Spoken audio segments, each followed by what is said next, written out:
Coming at you from Scratch Wolf Studios. That's time again to Rage Across the Internet. It's your very favorite Werewolf the Apocalypse podcast. As always, I'm your host, Porter. Sitting to my left, she does not come from a land down under. It's the Uncanny M. Hello, hello. Across from me, he is a man without a hat. It's CJ McCall. Audio. And to my right, he's played Knifey Spoony before. It's Daniel Tyson. Hey, everybody. How we doing, everybody? Doing pretty good. Fucking recording day. Yeah, Yes, doing quite is. all right, other than the warmth. Yeah, It is redonkulous outside. not too bad over here. How you doing, Porter? Oh, I'm getting by. And hey, it's podcast day. Hell And yeah. once again, welcome to Rage Across the Internet. If this is your first time, it's the show where we talk about various aspects of Werewolf the Apocalypse, from the player storyteller, Goliath to Elder. If it's not your first time, welcome back. So yeah, it is just ridiculous outside. Yep. It's officially summer. Yes, it is. Stupid summer. We say that like we don't complain no matter what the weather Oh, is. yeah. Yes. If it's too hot, we want it to be cold. If it's cold, we want it to be hot again. Right. But we hope you are not festooned with the summertime blues out there. And if you are, hey, maybe we can help with that. We've got a interesting show and proof positive that we are not picking these on our own and are in fact rolling. I got accused of that. Yeah. Already? Well, I was actually talking to Hush from our Discord, our buddy Hush, that, hey, we got another Totem Brood episode. He's like, what is it? The Silent Striders? Actually, Tell me again how you're rolled. It's not the Silent Striders, and we truly did roll. Right? M rolled, in fact. Yeah, I'm excited for this one. It's not the one I was hoping for, but I think it's funny Right. to watch them squirm. I instinctively knew this was what it was going to be. I knew it. Yeah. It's I a great had that contrast. It's Yep. a great contrast to what we have been doing. Well, I think, So again, put your guess in now. well, they read the title, so Yeah. Oh, okay. Yeah. jokes on us. They already know. It's unicorn today. But before we get into that, we have a little segment we like to call This Week in Bullshit. Danny, Yeah. what's going on this week in bullshit? Well, when we first started This Week in Bullshit, you and I talked about it a little bit. We watched a show. It's called Midnight Mass. Wow, was that long ago? It was a little while ago, yes. The girlfriend and I started watching it. She's never seen it, so now I'm rewatching it. Sure. So she's enjoying it, and it's kind of funny, again, seeing her reactions to watching stuff for the first time. So this is fun because now there's stuff in this show that I can't believe I missed the first time around. And I don't want to spoil it because this is a really good show. Yeah. Well, another Flanagan joint. Yeah, it was a Netflix exclusive little mini series. It was like 8 or 9 episodes. But like listening back to it and watching it back again, it's like, holy shit, I should have saw those coming right away. And I think she's already figured it out, but hasn't realized she's figured it out yet. And we've only watched 2 episodes so far. That's the hallmark of a good mystery or twist. Yeah. We're taking a little bit of a break from Parenthood. Just watch a couple episodes. We'll go back to Parenthood, watch another couple episodes, back to Parenthood. This is kind of our Friday night traditions. Maybe even 1 or 2 during the week, depending on when I get to go visit or when she comes to visit. But yeah, Midnight Mass. If you haven't seen this is pretty good, especially for a little bit of World of Darkness too. I enjoyed this very much, and watching it again, I'm loving this. That's why I love rewatching shows, noticing things for the first time on your second watch, and also, getting to experience it again, especially if you're watching it with somebody. Mm-hmm. I had that not too long ago whenever I went back to the first Dresden File book on a reread. And I called myself an idiot at least 6 times for not seeing where this twist was going. Or God damn it, it was right there from page 3. Yep. Yeah, like I said, I've only seen 2 episodes so far, and I was like, holy hell, they've told me 4 times already what this ending is. That's definitely a good show. I think this is probably my second favorite of Flanagan shows. The Whole House is still number one with me. Mm-hmm. Makes sense. So just a little quick one. I really enjoyed the show the first time around. I'm enjoying the shit out of it the second time around. Like I said, seeing her reactions, and I think she's already figured it out. I was like, so what do you think? She goes, and I don't want to give spoilers away, so I don't even want to give her reactions away yet. And I'm actually going to keep her from listening to this episode so she doesn't hear me telling people that, yeah, she's already figured it out. Or you could just listen to it with her and skip over This Week in Bullshit. Either, probably that too. I mean, he doesn't give anything away, but this does, however, give us license to talk mad shit about her. You know, like, I mean, I think she's a really nice lady. We actually met about 2 weeks ago. I thought she was very nice. She's sweet. The peg leg creeps me out, but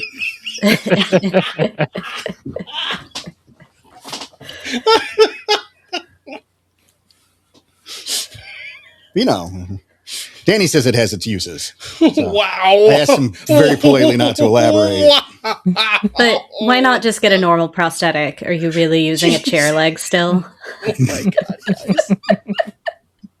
That's my week. That's my week in bullshit. Next. Get me out of here. Get me out. I'm done. Next. CJ, how about you? What do you got for us? Fucking a little smattering of some fun events recently. Like, I went through True Detective Season 1 recently, and I'm not going to talk about it too much just yet because I double-checked when this episode should be airing. Because I might be using something from there in the next session of my game, which is either the week of or the week after this show comes out. All right. Yep. That'll do it. Yup. That was a fun little thing, and I fully recommend it because it's great World of Darkness Inspirado, for sure. Mm-hmm.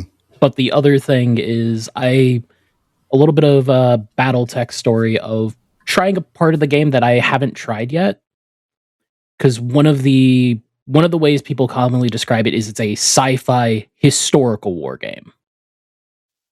So they put out books all the time with different little stories or lore, and sometimes in the books they'll have like the unit rosters and starting positions of like battles in universe.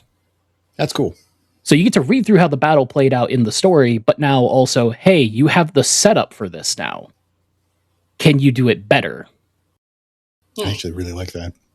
Yeah, one of my buddies wanted to try that. I'm like, yeah, let's give it a shot. Let's see what we can do. This is one of our biggest games we played yet. I'm getting to play with a mech piloted by a character in the story who is accused of being a Gary Stew, and that did not translate to the table. All right. It's one of these characters who, even when they lose, they're winning kind of thing. Yeah. And the mech he's in is an absolute monster. It was tearing shit apart until he fired the equivalent of a BB gun at this thing and hit the ammo bin full of missiles that dealt more damage internally than this mech had health 2 times over.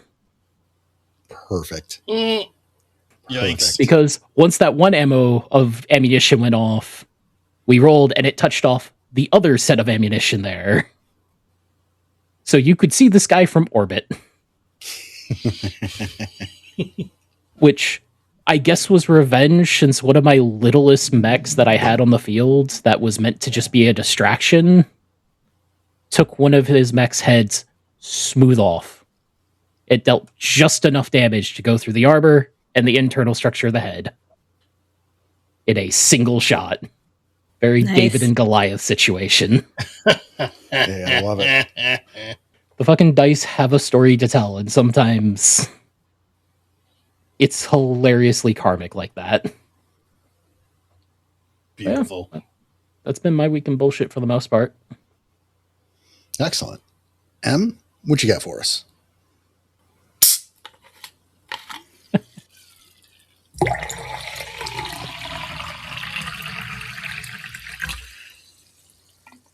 Making a commercial, I see. So I've got a drink for us today. It is ridiculous. Okay, we got to make this clear, though. That was not a soundbite. That was me actually pouring a drink into a glass. The third time today she's done this, and it's ridiculous. Which means I can't take that out on the edit now. Well, she did it on purpose, eh? Yeah, that's why we're all quiet. Yeah, that's why I put it in there, so I can introduce the drink. It's the intro to the drink. With it being hot out and it being summer, and with us doing unicorn, I thought I would share one of my favorite summer cocktails with you guys. This one takes a little bit of work, but if you get a whole watermelon... I'm out. It's too much work already. You gotta scoop out all the innards of the watermelon, put that shit in a bowl, get a couple limes, juice them, or you could even just like cut the insides out and throw it into the bowl as well.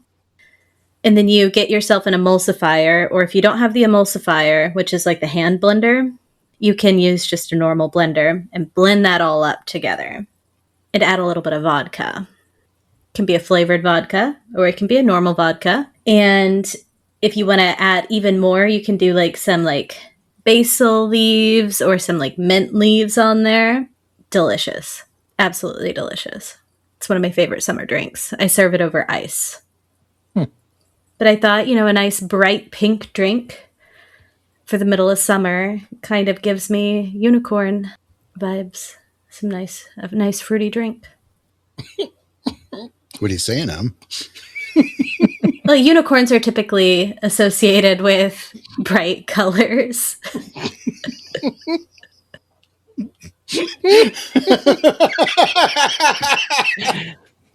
And when I think of Children of Gaia, the first thing that comes to mind is like, one love, sitting out in the middle of the sun, in the middle of a field, eating fruit, drinking, hanging out. I was just insinuating that I associate unicorn with bright colors because, traditional media is very bright colors for unicorns.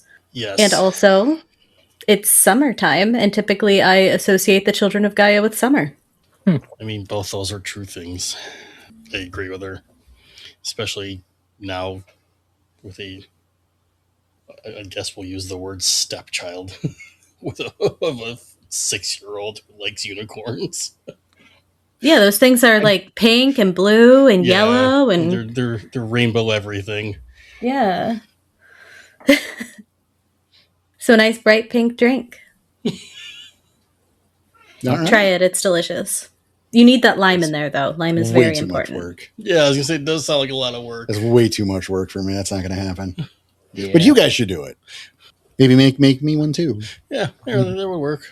Hey, just random question. Have you tried carbonating any fruit in the SodaStream thing yet?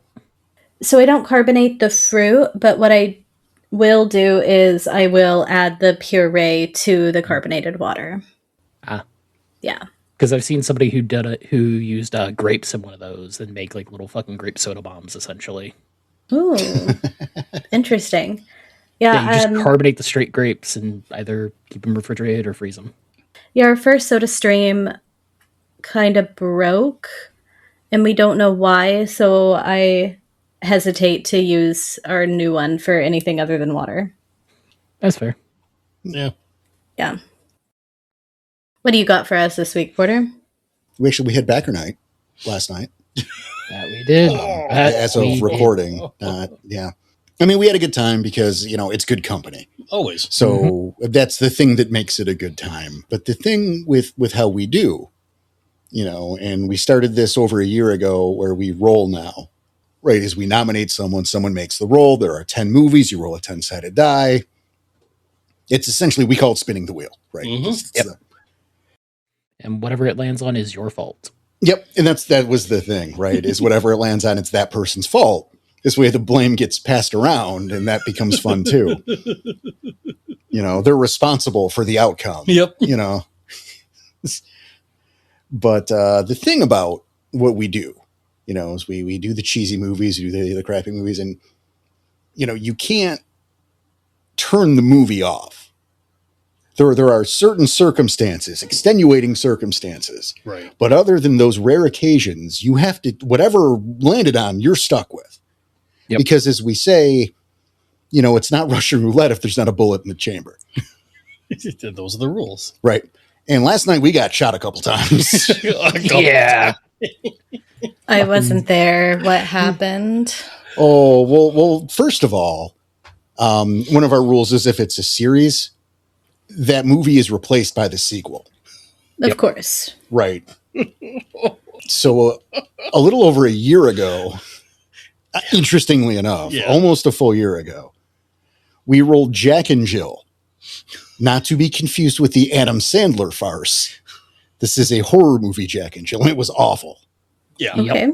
In the very next month, someone rolled Jack and Jill too. And we had been safe. Yeah. For almost a year. Yeah. We've been dreading it every month since. Yes. It was this fucking Jack and Jill 3 was on the wheel, and we knew it was on the wheel, and we're just hoping and hoping and hoping. Yep. Yikes. And last It's night, off the wheel now. Yep, it's off the wheel now. Thank fuck. Is there a number 4? Nope, we're free. No. Okay.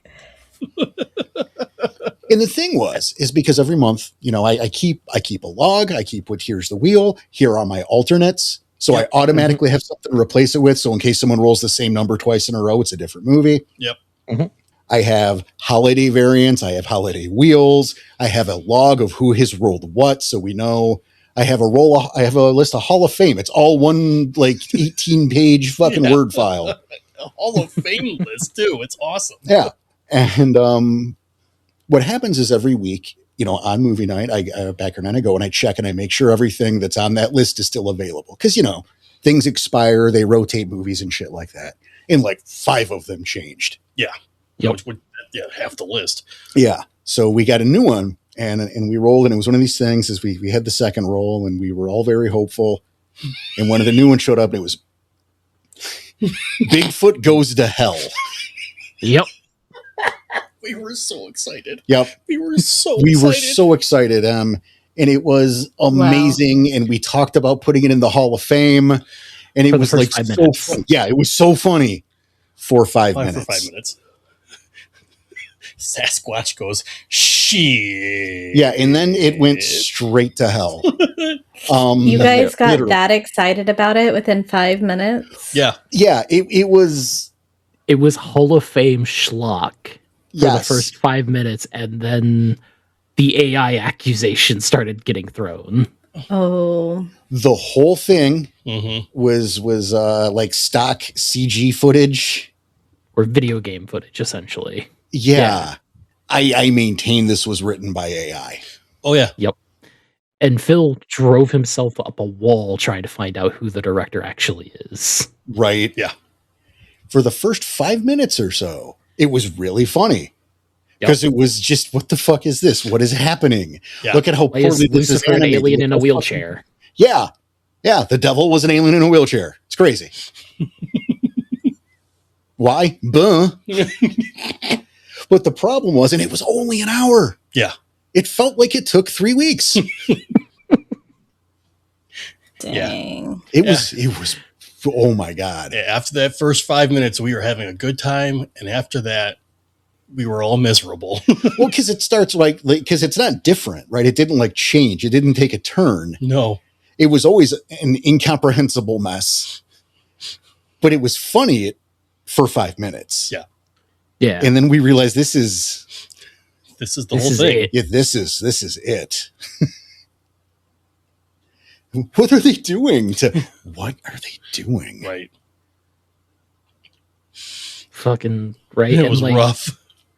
There were certain moments where some of us were pretty sure we knew where the models were from. I am almost certain the Bigfoot model was from the fucking Bigfoot hunting game. Wouldn't be surprised. Wow. I like the point, Danny, where you asked that question that the movie asked and answered, I think, 5 minutes before you said so. Oh, yeah. And I'm like, I was going to hit him with a thanks for listening to the podcast. But then I admitted this in the thing. Right. But I wasn't listening either. Yep. Yeah. I know they asked that same question, but I don't care. And I don't know because I wasn't I want to ding you for it, but you were absolutely right for not knowing. Because none of us were listening either. And of course, the ending was set up as sequel bait. 4 of them. Yep. There are 4 more of these. Yep. It's not on the wheel. Okay. Yep. It's vetoed. We're not doing that shit. Yep. Wow. That's one of those ones that gets, yes, if there's sequels, it goes on the wheel, but we can veto that. In an hour, it wasted 58 minutes of our time. Yeah, Jack and Jill is just bad, but it's because somebody was trying.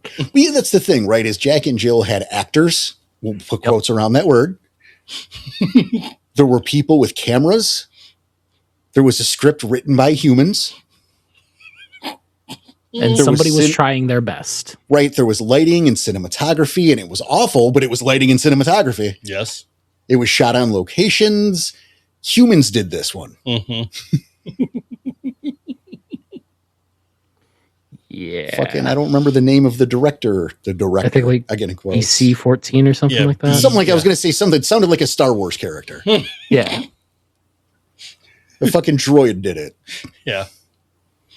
Probably. But so yeah. Planker cinema aside. That's this week in bullshit. That felt like the right thing to do. Yep. We had a good time nevertheless. So going into today's show, you've read the title, you know already, but we are going back to our Spirit Brood series, and this time Em rolled the dice and it came up Unicorn. Not to be confused with the antagonist of the Transformers movie. That's Unicron. Oh, I was going to say what?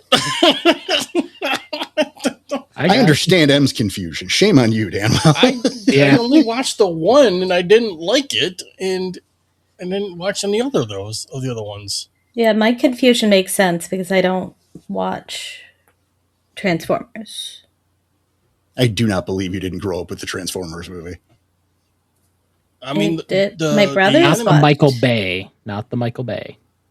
No, the good one, the real one. Yeah, you gave it to me. I believe that. Yeah, I did. It certainly wouldn't have given you the Michael Bay one. No, you bought it. I'd have for booby me. trapped it. Okay, I thought you meant the Michael Bay ones. Why? That's awful. That's why I was confused. Unicorn. That's be.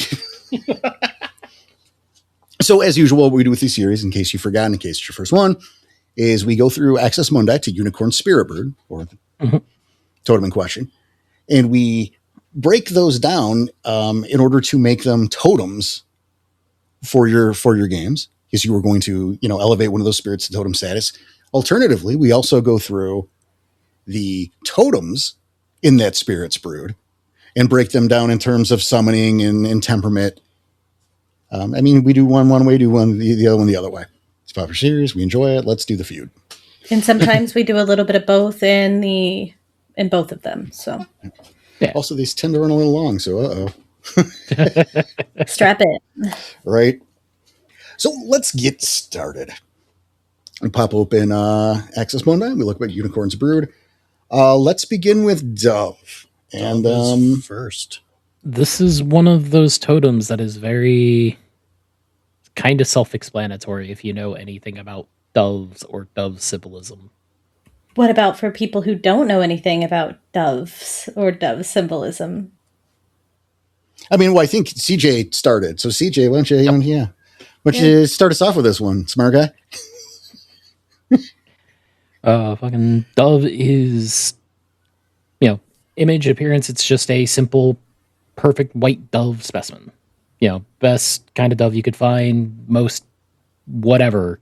If you don't know what a dove is, look it up. It's very easy to describe. And for the most part, in this case, going into some of the history of it, it is supposed to be born in the light of the first dawn. That's already kind of pretentious for a bird. It is ultimately a symbol of peace and healing. Which, that does absolutely track. That's something, the symbolism that we have in our world for it. So, obviously. Yeah. It is said that Unicorn absolutely chose Dove to be part of the brood. which I feel is kind of backwards, but so be it. Yeah. It also specifies it chose Dove first. That makes the most sense to me.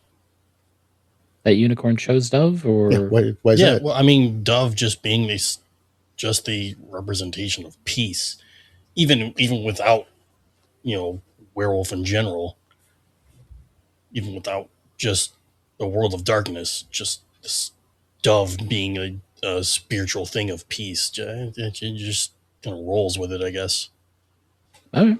All right. Yeah. I also typically associate doves with peace and olive leaves. Yeah, because the whole like offering the olive branch sort of thing. Yeah. Or wait, no, that's hope. Hope and olive. Because the offering the olive branches.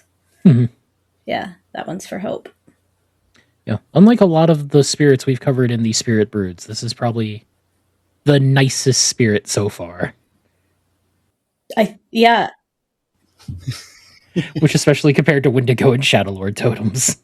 Yeah. Yeah, we did just get off Shadowlord totems. This is a very little tonal whiplash going on here. Yeah. Yep. So yeah, if we're ordering them in the nicest category, this one is definitely going at the top. And right here, attitude. Dove is a pleasant spirit, though a bit sad. He sees violence and bloodshed increasing in the world among both Garu and humans and knows that the apocalypse draws nearer. So is Dove getting depressed slowly over time? It sounds like it. Yes. Dove seems aware that we need to fight the worm, but believes that the worm will never be defeated until Garu defeat their own lust for blood and violence. I suppose let's start there, right? Mm-hmm. For what we do. So I definitely wouldn't consider Dove a totem of wisdom. No. Because, and again, like it sounds like I'm making a dig here, but the end of the day, the Garu are Gaia's fangs. It's their job to wage war on her behalf. Yeah. So. Okay, it's like an overcorrect. Okay. Sure. I see what you're saying, but defeat their own lust for blood and violence doesn't necessarily mean no violence. Specifically that word lust for it. So you know how like some of the tribes are like, hell yeah, let's get in there and fucking fight. I want a good fight. Oh yeah, I'm the best warrior. Yeah, but think about yeah. You know what I'm saying though? The lust for it, the love for it, the love for the game, I want to get in there. I want to see the blood. I want to rip them to shreds. If we look at it from a perspective that's less, oh, that means no violence, and more of a, hey, let's just do our duty here. Sure, but there's nothing wrong with loving your work or being enthusiastic to your work. Now, I take your point through Dove's perspective, because obviously this is, you need to change your perspective. That's something that I've said for years for people who look at what, but that goes both ways. It's always important to put yourself in the shoes of the other person, of the other point of view. Mm-hmm. If nothing else, even if it's not to agree with it, but to understand, that's always important. Like that's life advice. Yes. I was just going to say that.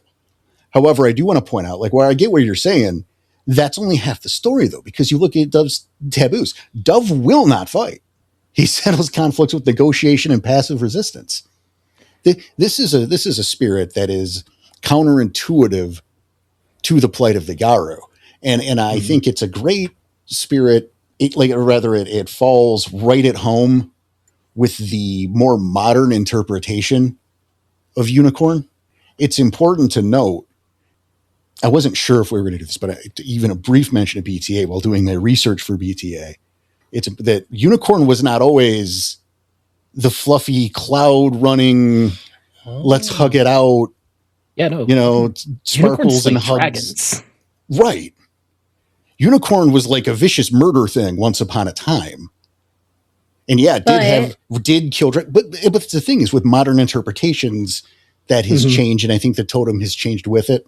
There are implications for that in the future will be talked about, but not at this moment. Yeah. But this is, so is in a modern day, and this is where I take a little issue. and I shouldn't because this is the perspective it was written from at the time, right? With the unicorn chose Dove first. I think a modern unicorn would have sought out Dove. Like Dove is the overcorrect. Yeah.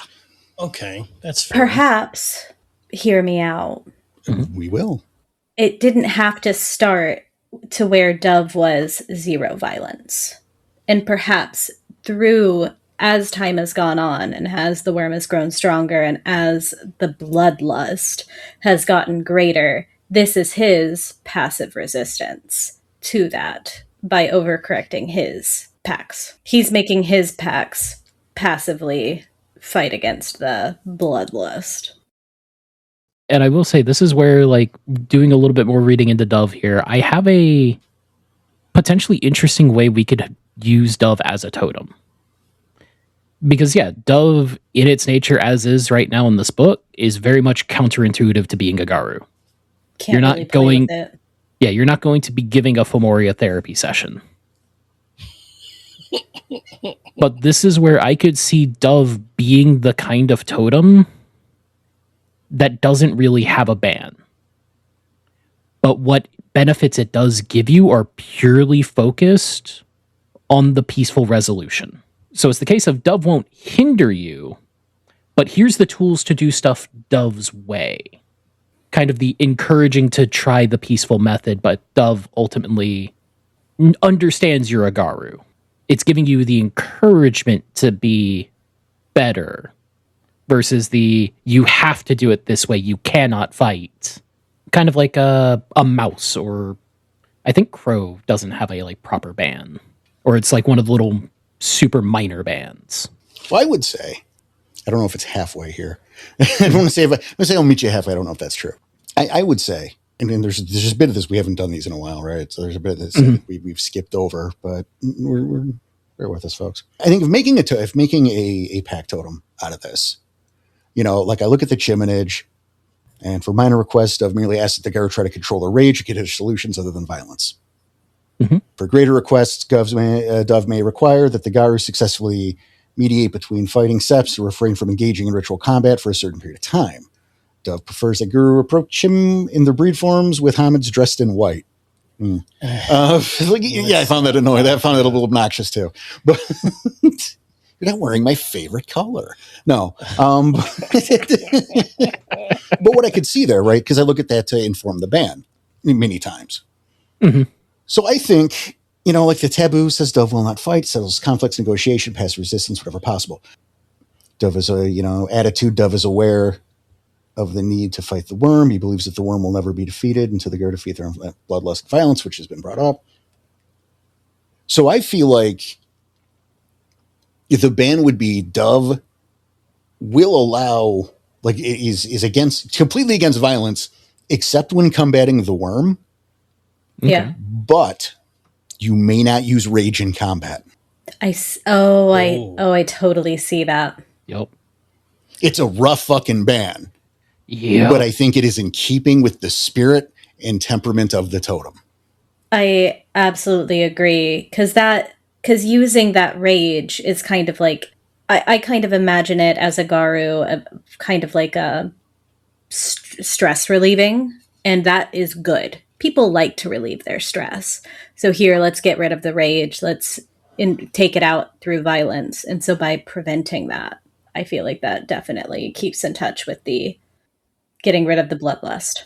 And exactly. It's that, like, as you pointed out earlier, the appreciation of the bloodlust, and this mitigates that. If you want to spend rage and like run through the forest and use rage to make your aggression go away that way, cool. Because you need to do that so you don't get hyper violent in the world, Garu. I understand that. But I'm Dove and I'm pretentious and I'm all about peace, which again is counterintuitive. Yep. To the Garu's mission at all. Again, not a totem of wisdom. No. Totem of respect. Totem of respect. There we go. Respect. I can see the respect. I see respect, absolutely. I don't see cunning and I don't see wisdom. Cunning is off the table forever. Yes. So is war, obviously. But but no, totem of respect, 100%. And I see this as a totem useful for diplomatic pacts. Absolutely. Diplomatic packs are probably like a rookie pack as well. Like this is a Child of Gaia's first totem. I think, and again, briefly dipping our toe into BTA for a second, I think Children of Gaia ambassador packs often follow Dove. Mm-hmm. Because other Garu know that they definitely come in peace. They're not going to start any fucking trouble. But we're trying to mend fences here. This is a diplomatic mission. We're trying to improve Sept relations. This is a job for Dove's packs.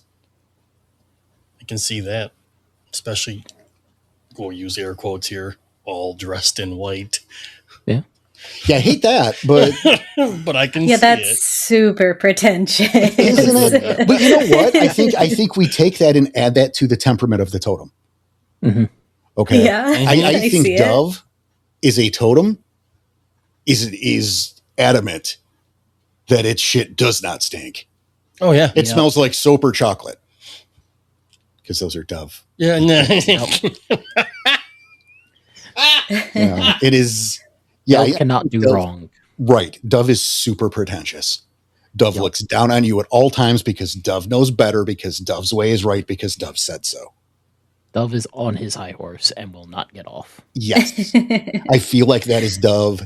That's the personality of the character, of the spirit.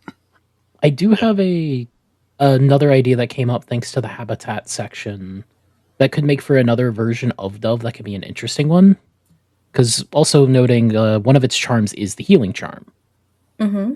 And reading through this of Dove Dove also travels to the battlegrounds and to Erebus to observe and remind himself of the tragedies. I could also see almost a Dove geared towards a combat medic perspective. Like, everybody gets a free use of Mother's Touch in this pack or something similar. And their ban is, instead of, you cannot fight, you cannot spend rage, you must render aid when possible, with the exception of the creatures of the worm. So, if your pack is just going through the middle of the city and you're seeing somebody who got gunned down in a drive-by, if you want to keep your totem happy, you have to go and help. I see that. I am not going to do it.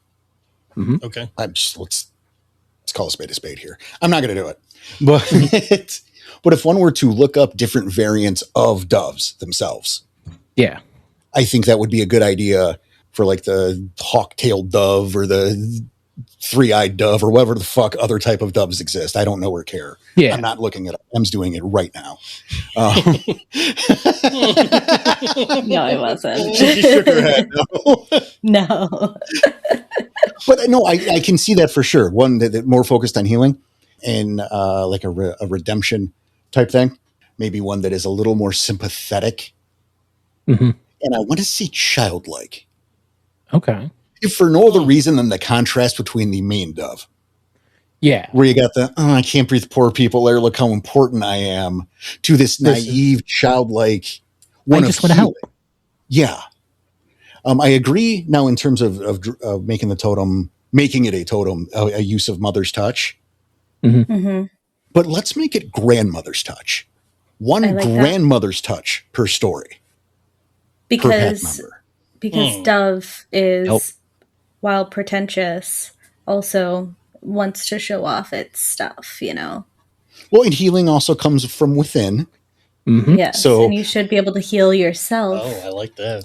In order to keep the peace. But from a mechanics perspective, we're using Mother's Touch to offshoot the wildly disgusting penalty of you're not allowed to use rage in combat. Yeah. Yep. That's to balance that nightmare out. Yeah. I even see it as like a single traveling Garu as a personal totem. Like they're like the traveling mediator, and they'll keep Dove as their personal totem. I mean, that could work. That's also very dangerous. Yes. The Sound Strider, wandering the highways and the wastelands and the deserts and shit, not being able to pop a rage against that pack of spirals that jumped him out of nowhere or those leeches, that's wildly fucking dangerous. But I do see your point. I agree. It's dangerous and probably stupid, but I see it happening. Certainly. But imagine a well-versed pack under Dove. They are going to be very efficient fighters. You're going to have to be. Yeah, you're going to have to be. You've probably learned your lessons years and years ago, and now you're just efficient to the point, and whenever it's over, you mourn the death and move on. Yep. I actually feel pretty good about this as a totem. I think we had a pretty good one here. I mean, it's awful, but I think we've done it correct. Yes, we've done it right. I think we did it right. We've come correct with this one. I like this one. I will say, in terms of correspondence, you mentioned the olive branch earlier. I think that would be great for summoning because even though not a direct, it's close enough, right? The spirit is there. Yeah. I would see our more enterprising or creative Thurges drawing peace signs in the dirt, or bringing some sort of trinket with a peace sign on it. Yep, I see that big time. Check the material correspondence. Yeah, peace sign. You recognize many symbols such as treaty, a United Nations flag. Fuck off with that. Just go steal one of the blue helmets. How about some red totally tape? Here for help. Just get a roll of red tape too. Fuck it. Yeah. Bar of soap. What are we doing? Yeah, I would lean toward a bar of soap or a Dove chocolate bar before I gave a fucking UN flag. That's super weird. Get politics out of here. That's also where I could imagine, like, your Bonar with, going and, like, just stealing the bar of soap to summon Dove. Because, hey, fucking, it's got a Dove on it. And it's Dove soap. I mean, it's funny, but go with it. Yeah. Right? Yeah. How about this? A peace sign carved out of Dove soap. Yep. I can see that. That bird will blow you. Fucking. Hey, it's like if they run out of something, like, hey, I got to come up with something. They find.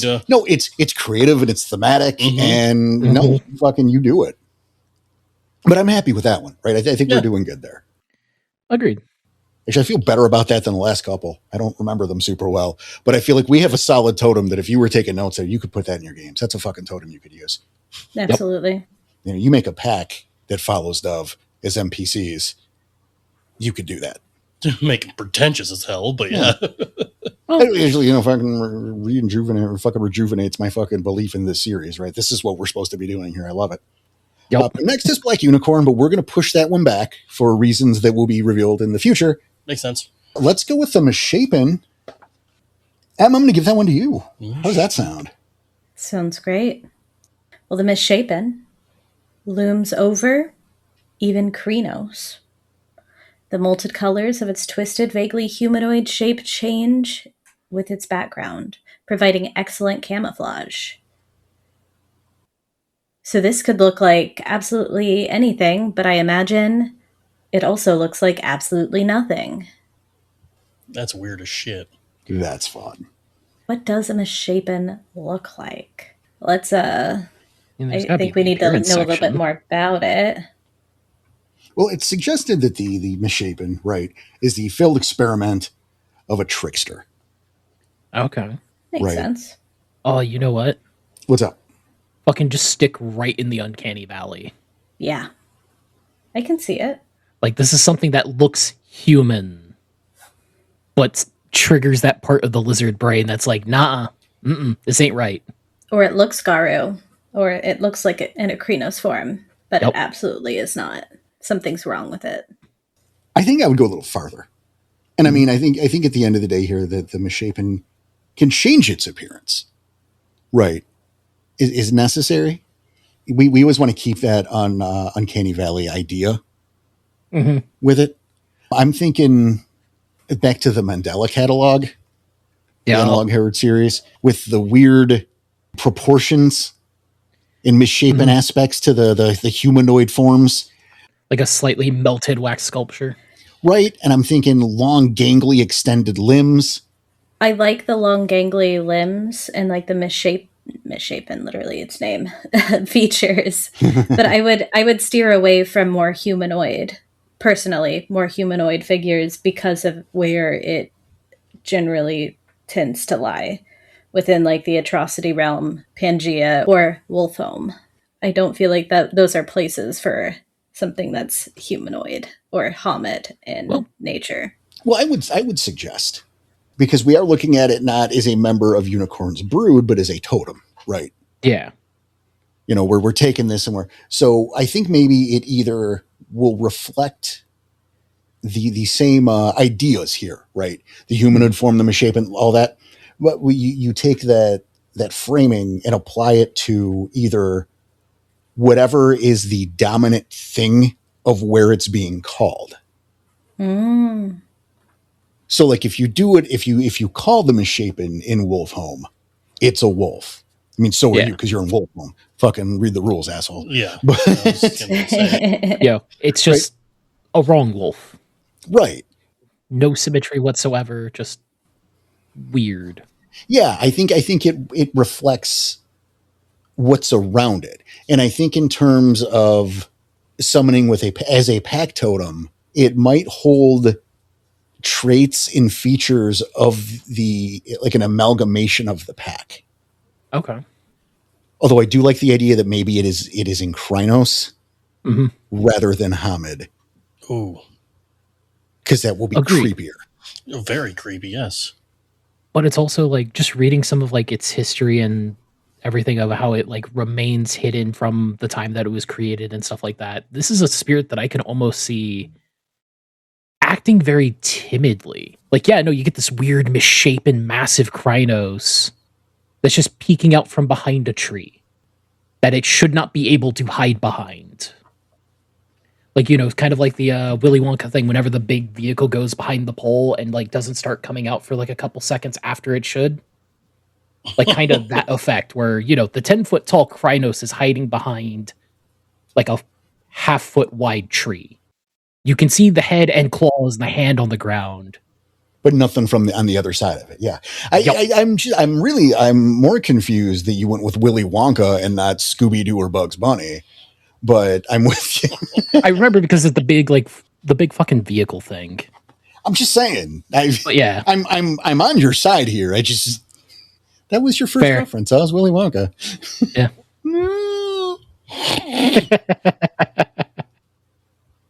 There you go. Oh no, and it is important here too, right? Is that the misshapen is kind of the whole deal here is its beauty on the inside, right? It's the Phantom of the Opera, Quasimodo kind of thing. Is look at the hideous, gross thing that's like the best guy. It's really me, honestly. There's a reason we don't have cameras, folks. Jesus Christ. They look like something Freddy Krueger left in a pile in the front yard.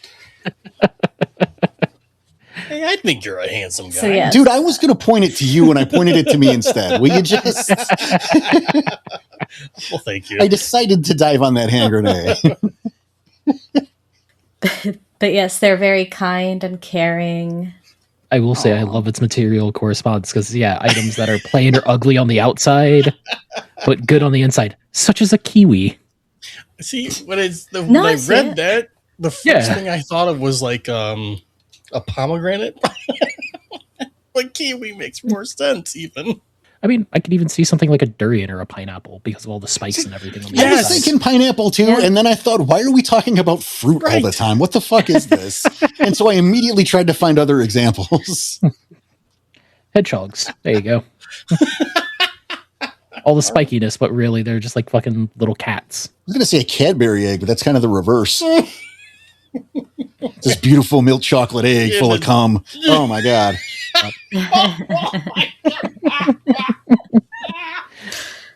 I do like the fact that this thing teaches truth of Gaia too. Like that's one of its powers that it just has. That's amazing. Which tells us that when translating into a totem, truth of Gaia should be in that wheelhouse. Oh, big time. Yeah.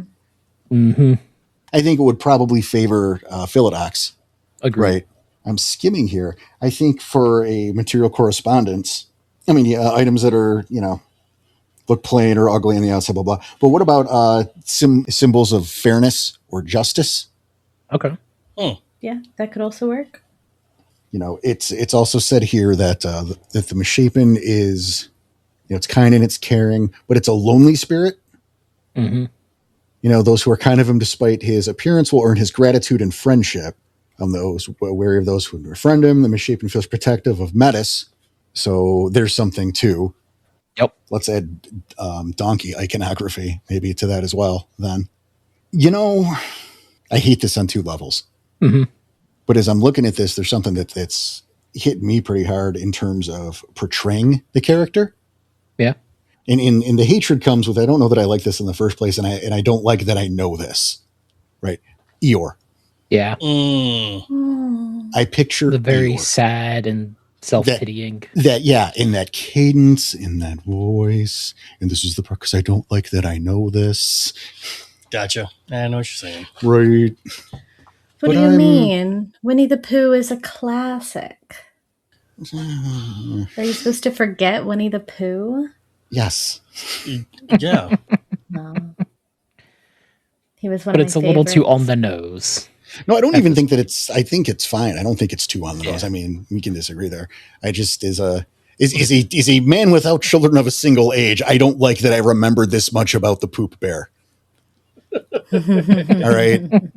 Like you understand that I came of an age, right? Is like the Disney afternoon, that resurgence, that Beauty and the Beast, Aladdin, the Lion King, and then I hit puberty, right?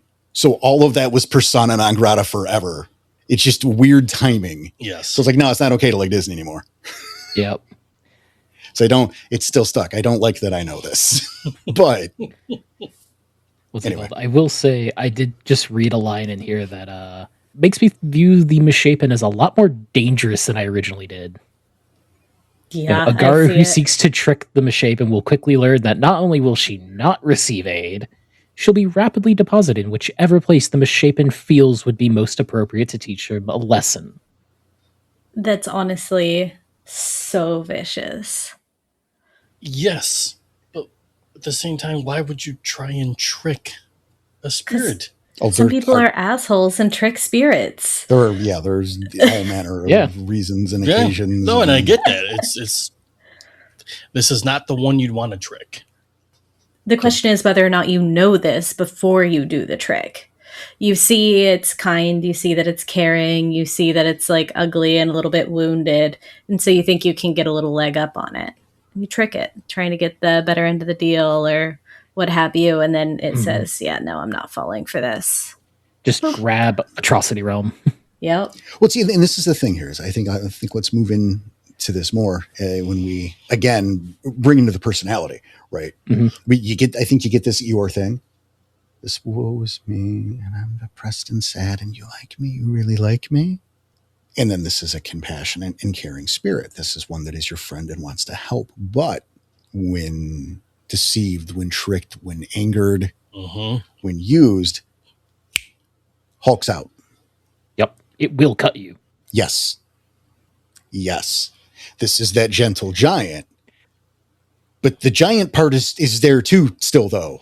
Yeah. Right. So when you cross the line, the giant part comes out, and yes, you're dropped into Wolfhome or the Atrocity Realm or Erebus or Malphys. Fuck you, buddy. Yep. Like this is not to be trifled with at that point, but there you go, right? Yep. And so in terms of buffs, we've already established Truth of Gaia, certainly.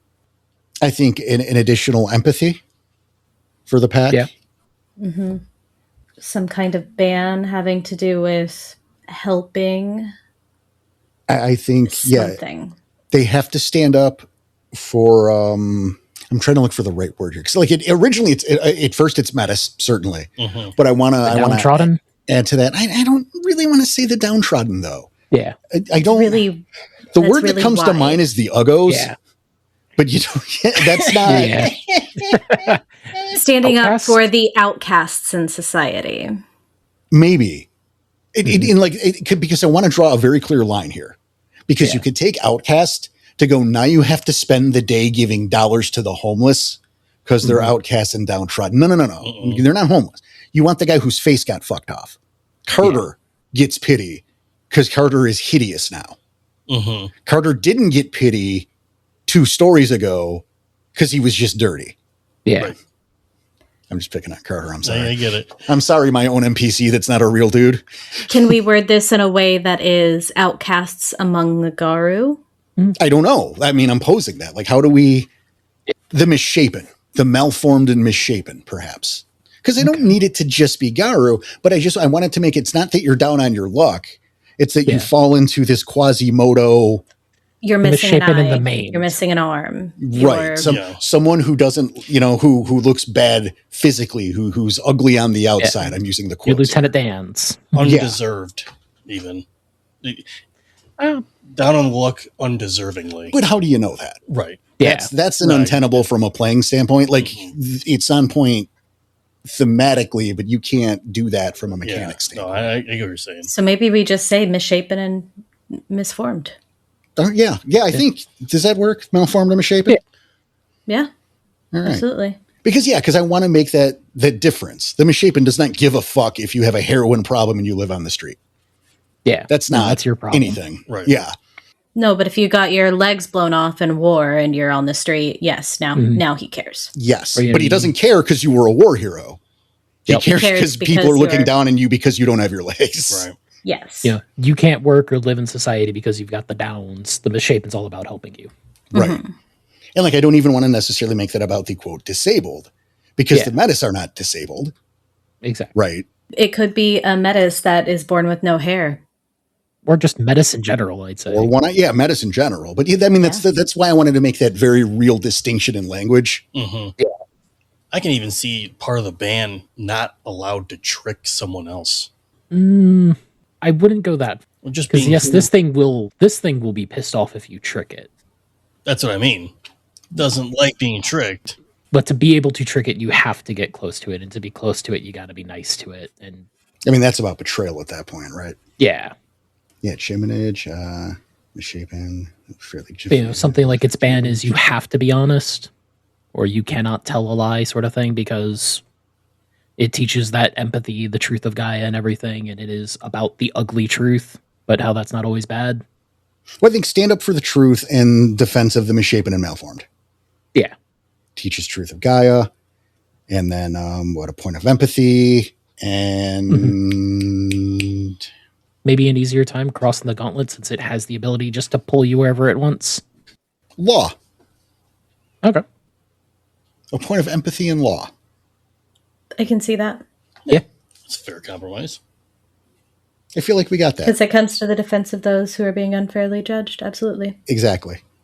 And good call. This is definitely a totem that favors the Philodox, favors the metis. Anybody who is severely scarred at that point. Yeah.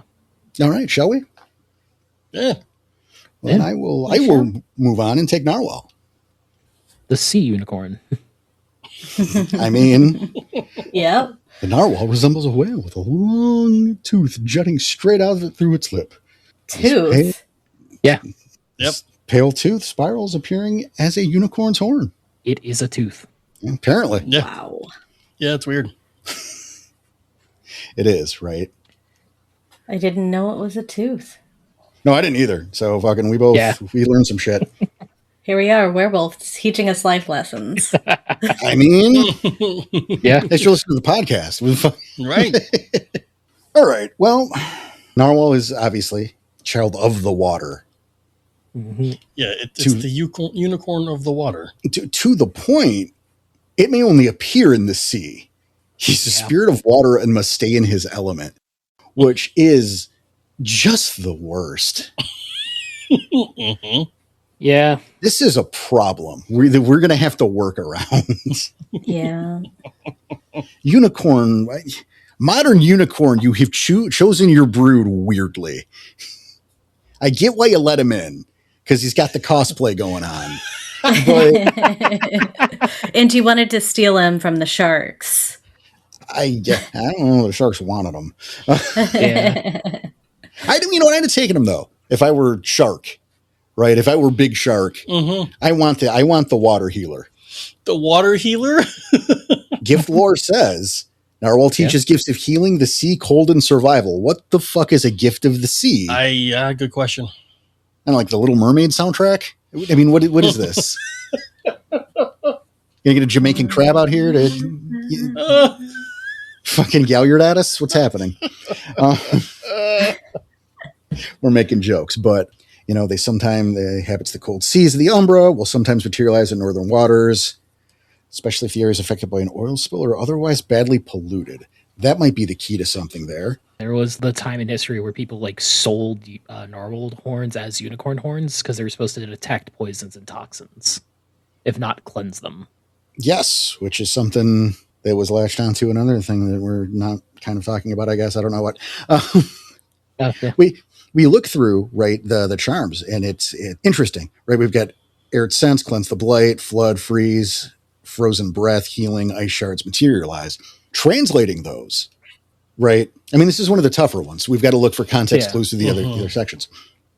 So certainly, I don't want to do another Mother's Touch. No. Another Grandmother's. I don't want to do another healing variant. We already have those. But what if either teaches or enhances rites of cleansing? Okay. I can see the enhancing. I can see that as well. Like maybe lowers the difficulty on a rite of cleansing. And increases its effectiveness.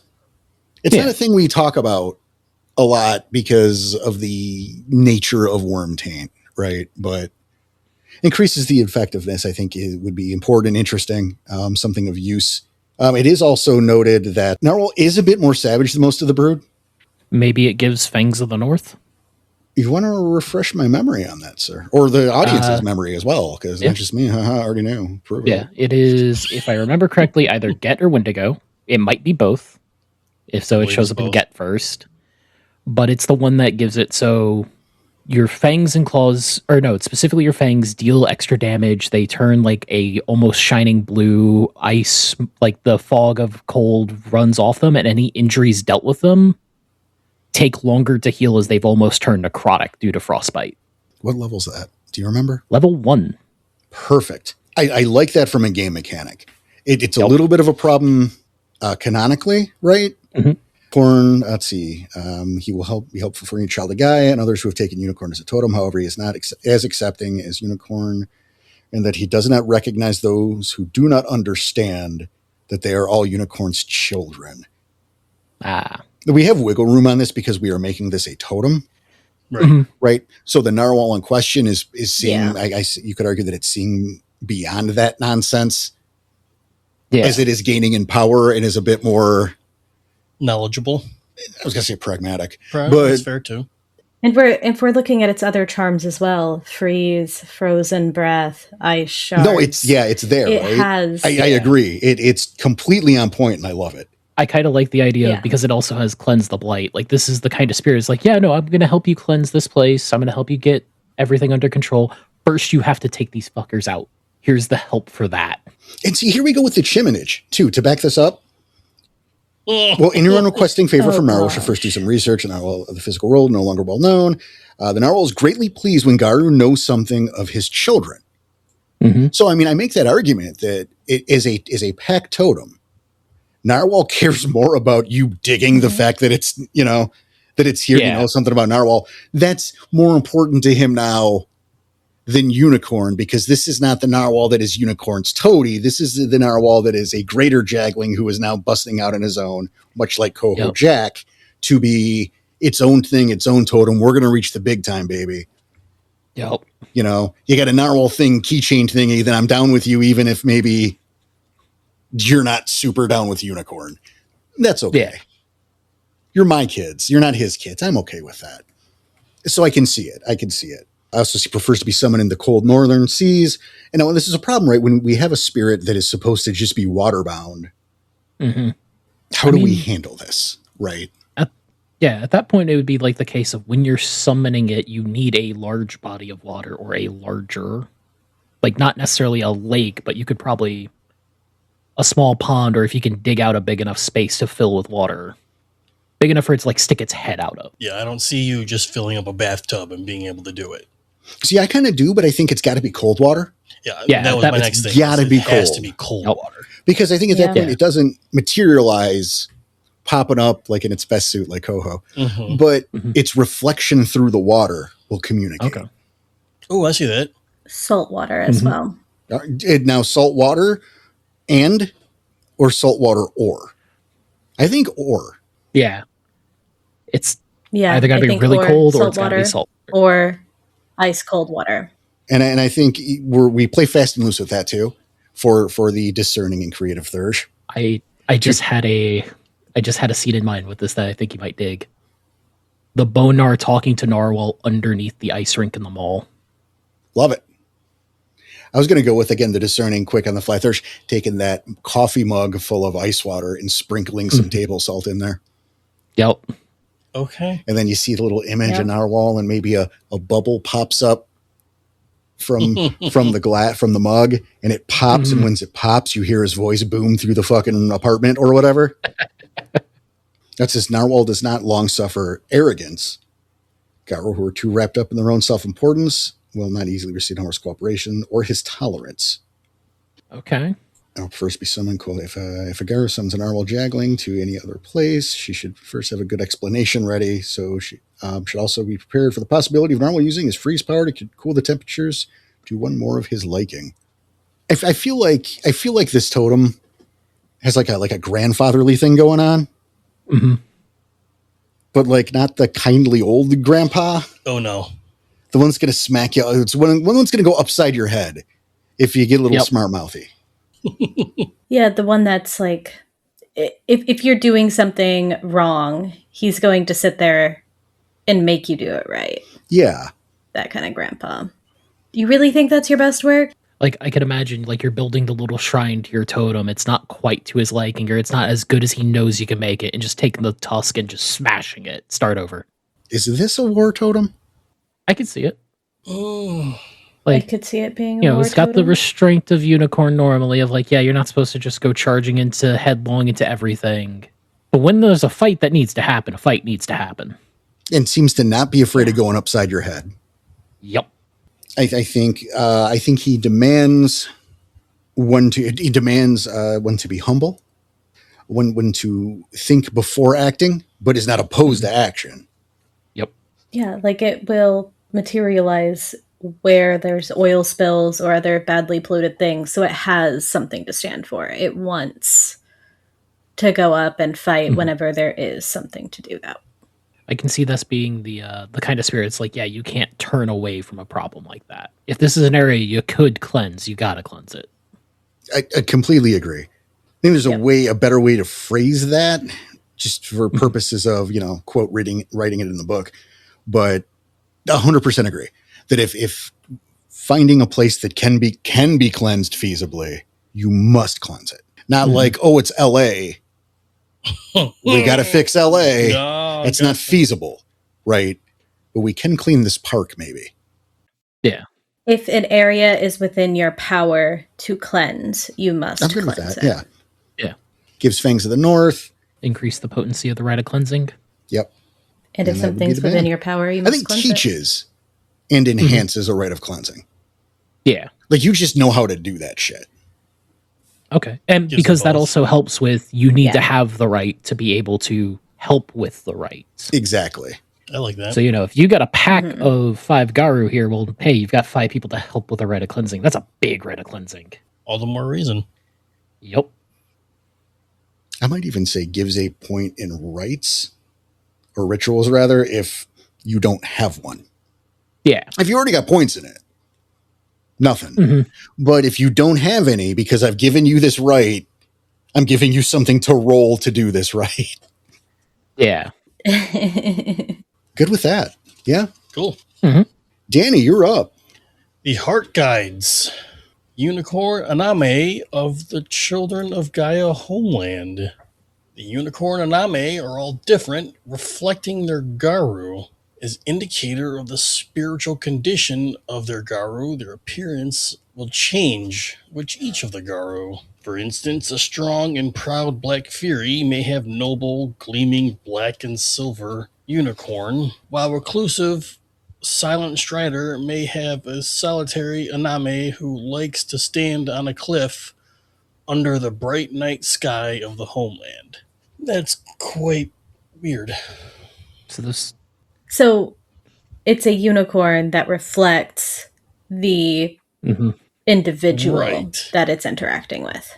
A heart guide. All right. Huh. So this feels kind of like a personal totem just by its very nature. I was just going to say that already sounds like personal totem. There's also a problem here, is that they are from the Child of Gaia tribal homeland. Yep. And almost never leave it. Yeah. Which is funny because they talk about the image, strong powered Black Fury may have a noble gleaming black and silver unicorn. Well, what the fuck is that doing in the Child of Gaia homeland? Right. But... And then a Silent Strider. Well, all are children of... Unless they're taken by another tribe, right? Yeah. First, that a little bit leans into unicorn and unicorn's temperament as a totem. That, well, everything's a child of me. Oh. Yeah. Oh, okay. Well, it also says Unicorn created the unicorn Aname as a gift to those Garu who did not and still do not recognize that all Garu are Gaia's children. Right, that's what I'm saying, is the fucking arrogance of this. Extreme arrogance. You're all mine. What do you mean? I'm number one. Yay. I don't want to... This is neat in a Child of Gaia game. This idea of this unicorn... I don't want to say fairy godmother, because the unicorn Aname, they don't run around granting wishes. We could maybe say unicorn angel on your shoulder. That might be a better way to phrase it. Thank you, Yeah, because under the attitude, they tend to reflect the positive parts of the personalities of their bonded. So they find the good in almost all Garu, including those of successfully redeemed Black Spiral dancers. So... all are children of fucking Gaia. So...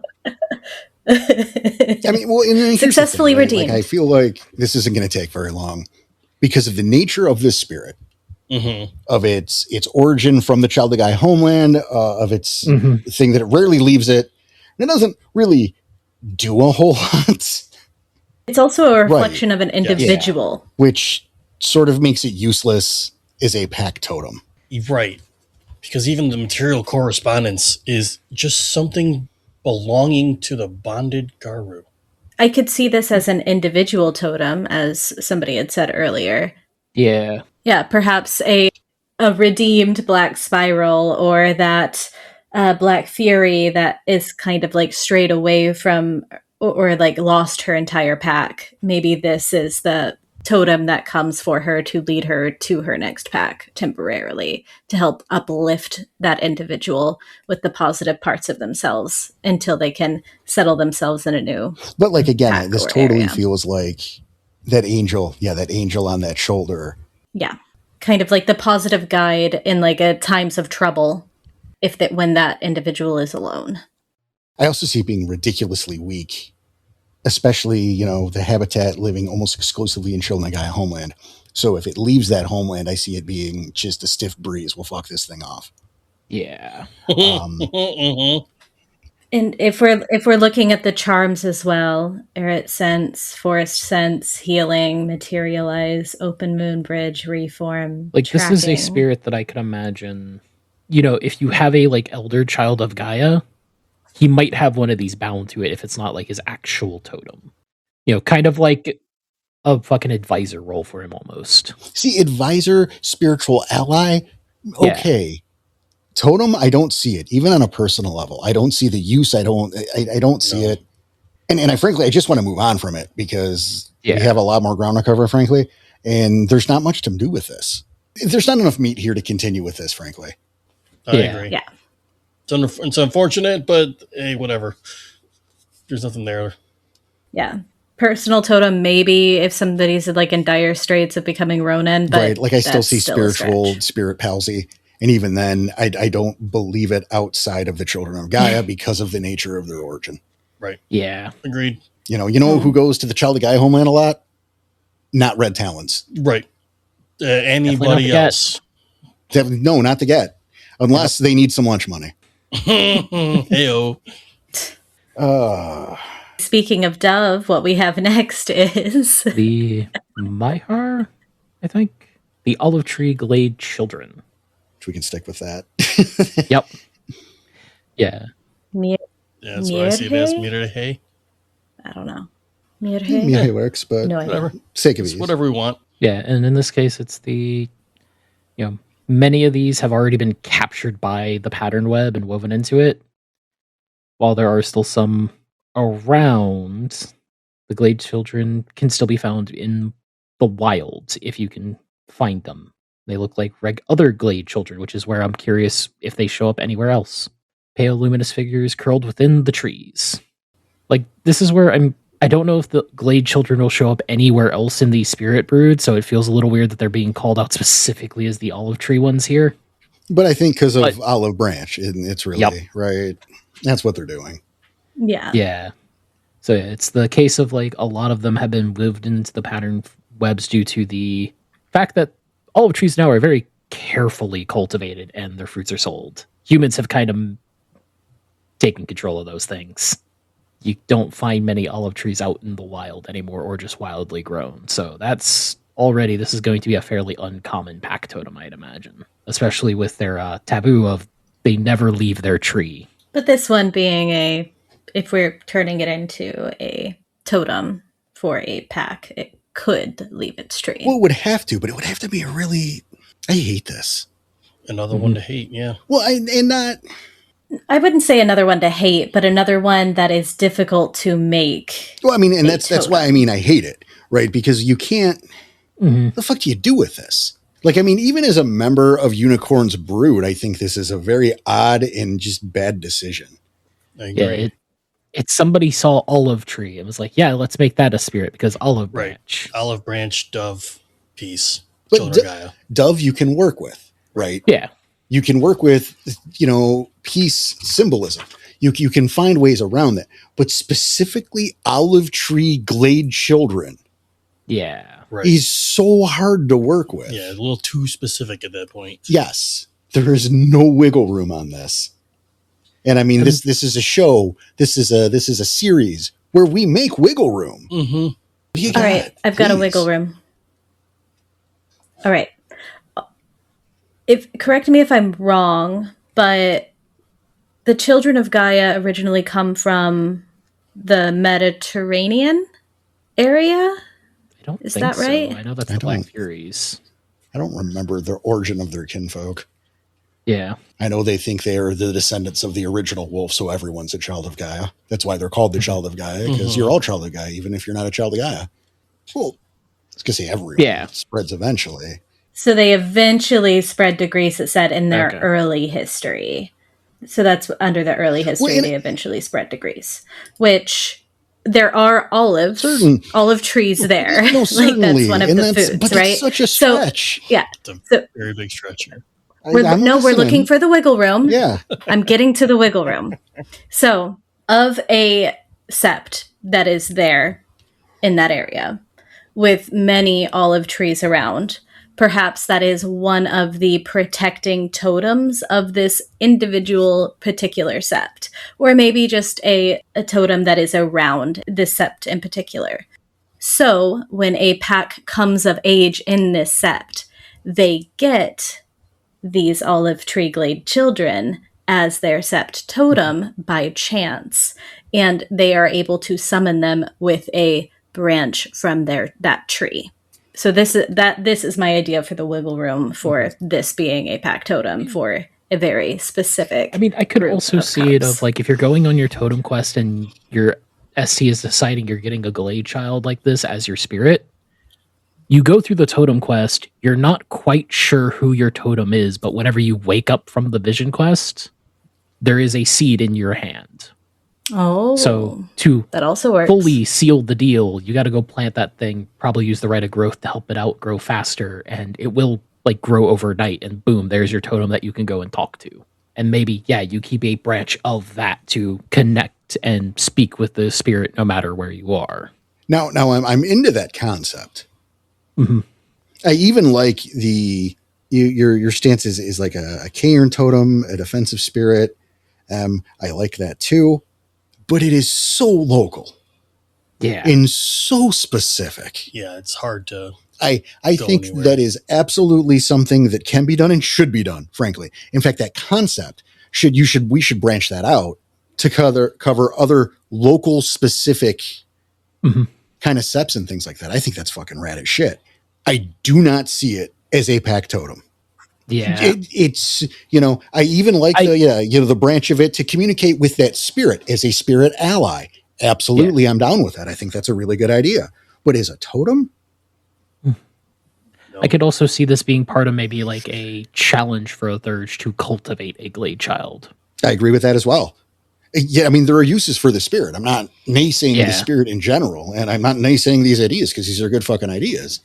But as a pack totem, it's a little too isolated. It's a little too specific restricted and rigid. And yes, yeah, But as like a totem for a sept, or like a guardian for a sept, it makes a lot of sense because if we look at the Shimonage here, usually we'll request that their tree is cared for and bought from a person cultivating it and put in a place where it can serve as a symbol once more.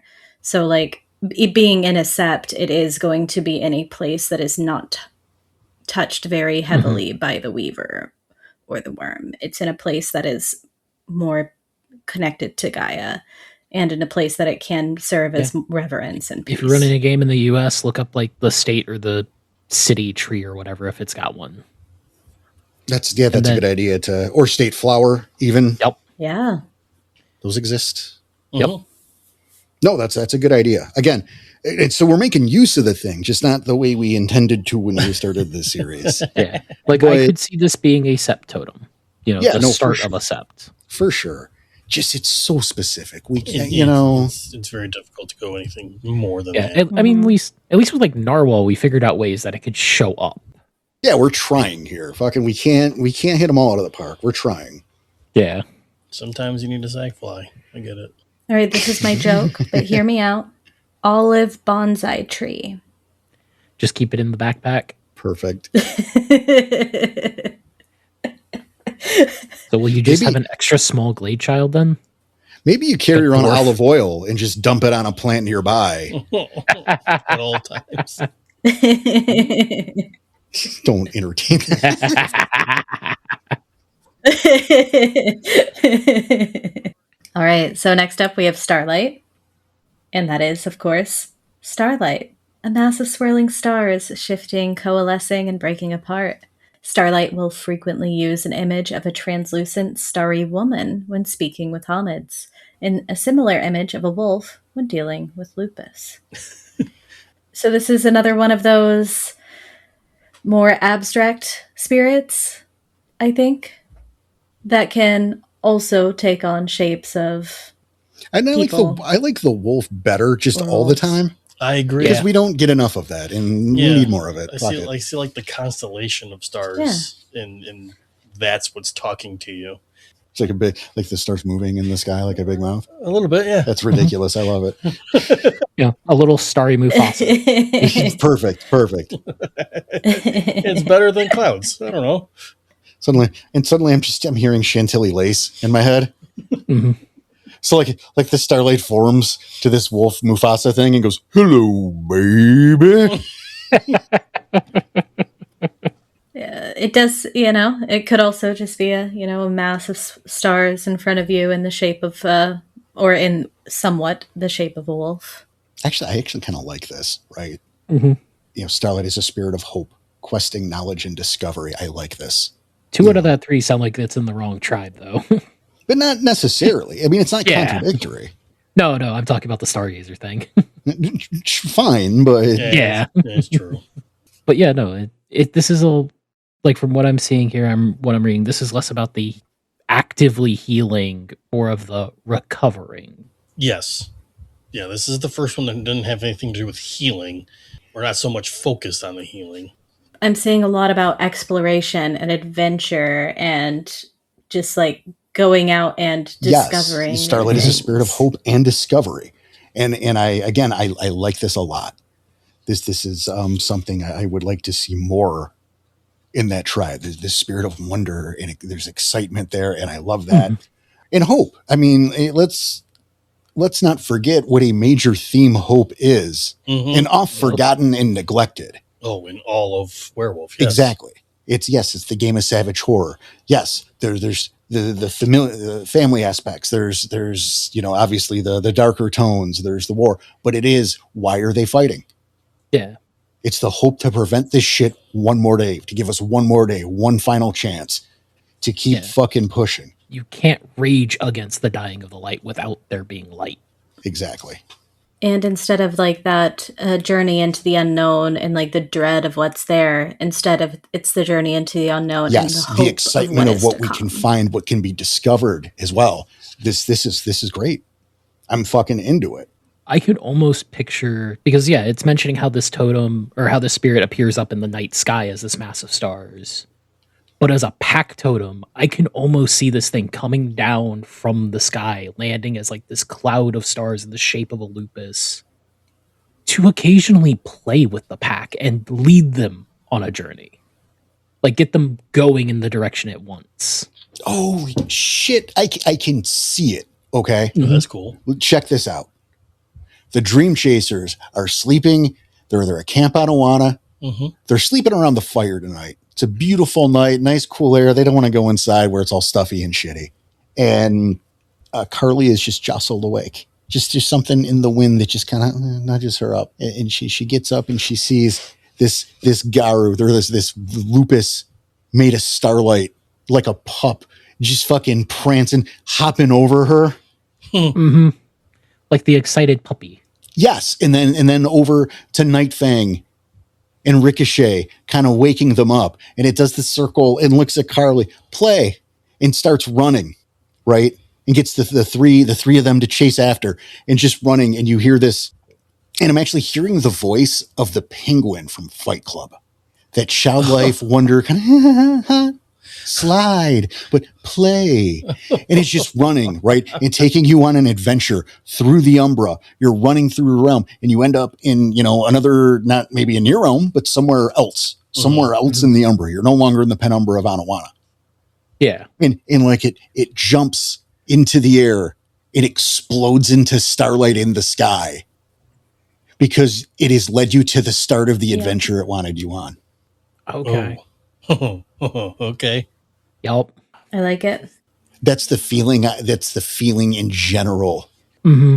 And when we look at the Shimonage, also, I like that personality to go along with it because, like, its Shimonage is wanting to hear stories about discoveries and adventures, weird, random, obscure advice, and tell about fucking like adventures. I can just picture just maybe earlier in the day, or earlier in the night, like just before everybody crashed out, fucking going back to like kind of the last session, Night Fang laid back, looking up at the sky and just talking to the totem, essentially telling a story out into, he doesn't care who's listening. These two have already crashed out. That's what matters. Exactly. Mm-hmm.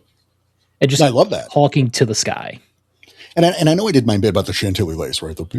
But no, I like that penguin, but that like a young, innocent, excited, like a young girl. Mm-hmm. Yeah, I can see it. I think the feminine voice will fits it better. Yeah, like that wonderment and excitement and hope. This is a spirit who is not jaded ever. Yes, I love it. I would go even so much as to say a childlike female voice. Yeah, so not like a female voice. No, child. That because you want to preserve that innocence. Like I don't want the vocal fry. Yeah. Like our one ad. Yep. Oh my god. Mm-hmm. I can see I'm one like of it. Starlight. I can see it's exactly the opposite of that. Yeah, opposite. Yeah. I can see its ban having something to do with needing to tell a story everywhere you go. Yeah, I can see that. Yeah. I also found the perfect gift it can teach you. You're probably reading my mind. Go ahead, Siege. Heaven's Guidance. It is a normally silent starter gift taught by the North Star or servants of it. You gain an innate sense of direction and will always know which way is north and the path you took recently. Yep. Yep. Exactly what you're thinking. That was exactly what I was thinking. In terms of the band, though, how about Starlight demands that at least once a month her pack sleeps under her direct gaze. You got to sleep outside under the starlight at least once a month. Yeah. I like that as well. And I feel like that could really be enough, and also has to. I'm looking for the words on this, like the right phrasing, but it has to keep a spirit of adventure in their heart. They can't say no. Can't say I don't want to go on this adventure. No, I'd rather stay home. They can't do that. I want to read my book. I want to read my book in the unless it is bath. something No, like, hey, you have I to am go. on bond duty right now. Well, that's people will different. die if I. But yeah, you know, you can't tell the spirit no when it's time for an adventure. Well, not even the spirit, just opportunity. You have to be open to the opportunity for adventure. Yes, I see that. I think that's probably the best way to say it. Yeah, you stop in the gas station in this town that you're passing through, and it's got the little brochures for all the little tourist traps. You gotta legitimately look through some of those and find something. Yeah, you don't have to do all of them, certainly, but maybe you go to the world's biggest ball of yarn. Yeah. And this is where I could see if you want to do this in slightly more of a roundabout way. So it's not you always have to do something like this. Instead, like, every night you have to tell the totem a story or of a new experience, such as going to see the biggest ball of yarn. I don't want to say that feels too restrictive. It feels like a pain in the ass to me. I can understand. Like, as a player, yeah, I would be like, you're not going to, I talk to the storyteller and be like, you're not going to make me actually do this, right? Yeah. And if I have to say that, then I think that's a bad ban. Fair. Yeah, fair. I can see it also giving maybe dots in survival, like a dot in survival. Mm-hmm. And maybe a little bonus to the gauntlet, to crossing the gauntlet. Yeah. Either. Oh, absolutely. Yeah. Because it can manifest in the world easily. So you should be able to manifest in the Umbra. So either one extra die or one less difficulty. I'm not sure which, but one or the other, I think. I think one or the other. Yeah. Yeah. It seems reasonable. One less difficulty is, I think, typically easier to keep track of. So I think we got it. Yeah. Right? This is a fun totem. Right? This is my favorite of this brood. I like it. Fucking good job. Good job, Unicorn. You picked a good one. Olive glade children. Redeemed yourself here. All right, Duck. Duck prefers to appear as a wood duck, but may appear as the image of any species of. I like. Now I'm sure. I don't know, right? I'm not up on my fucking avian lore, but I'm sure there is a type of duck called a wood duck. I believe that, but I am choosing to believe a wooden duck. On the string. Yeah, I'm picturing one carved out of wood. I'm picturing like the kid's toy that you like pull on the string and it's got the little wheels on it. That's exactly what I'm thinking too. It's like the little toy with the string and the wheels have the little tiny little flaps on them. It looks like the wood ducks. They look like ducks, but they have relatively similar colorations to a mallard. Great. No, we're sticking with the toys here. This is better. I love that image better, but see, yes. I knew it was like a specific species of duck. Probably the green head and the white, the one we're all thinking of all the time. Yeah, green head. All right. Or this is just the bright yellow wood duck. It looks like it even has like a little hat going down in the back as well, like a little point his head goes to. Greens and purples, yellows, blues, browns. Very colorful. The males, at least. The females, they're just brown. Yeah, makes sense. Huh. That's how birds are. I'm going to stick with the toy. Well, do it in your head, man. Yeah. Yeah, Duck is a spirit of fidelity, loyalty, and love. She represents the joy and devotion of love and commitment. Huh. Okay. It's a friendly, excitable spirit, likely to chatter on in friendly conversation. So we've got that already. Yep. Duck is a spirit who will not shut up. Yep. Is a spirit who likes long stories, will babble. Probably annoys some impatient Garu who have little tolerance for her babbling. Absolutely. Yep. Let's see. Duck believes Garu have cut themselves off too much from Gaia's love. Interesting. She believes that too many Garu have decided to retreat into their own society, forgetting most of them were part of human or wolf society. This is just such a child of Gaia totem. Well, again, like this is kind of the antithesis of what I fucking talk about, right? I feel we generally, as players, as storytellers, just out there, that we focus too much on the human, specifically the human. Yes, agreed. a little bit the wolf, but specifically the human society stuff. There's not enough of the Garu Nation itself, but Duck is an advocate for this. Duck will not honor any request that would result in her breaking apart any who are life mates. That's a problem. Well, the thing is, I would like to help with that. Ducks don't mate for life. I don't know why this is saying ducks mate for life. One of those things. Ducks have seasonal monogamy. So when it comes to mating season, they are monogamous. But next mating season, their mate might be a different one than last mating season. They're seasonally monogamous. They are not monogamous for a lifetime. I don't know why people always think birds are monogamous for a lifetime. Ducks are also extremely fucking savage whenever it comes to that seasonal. Well, and we can work with that. See, I didn't know that because I don't give a shit about birds. Yep. Ducks are seasonally monogamous. They are not lifetime usually monogamous. Doesn't have a choice. But let's. Oh, whoa! That's a different story. Let's not lean into that part. Yeah, that's the Wendigo brood. That's Duck demands that you just fucking take it and take it with these bards. Duck says, "Go, yeah." Oh, yikes! We have sanitized Duck here. But okay, no. That change it. I think that makes it more interesting because let's walk away from the Garu. We're too much part of Garu culture. Yeah. Right. Let's move away from that a little bit. Not a lot because that feels kind of on brand for a modern child of Gaia, modern unicorn. Mm-hmm. Yeah. But let's focus less on that and more on mating. Duck is about family, and in that making family.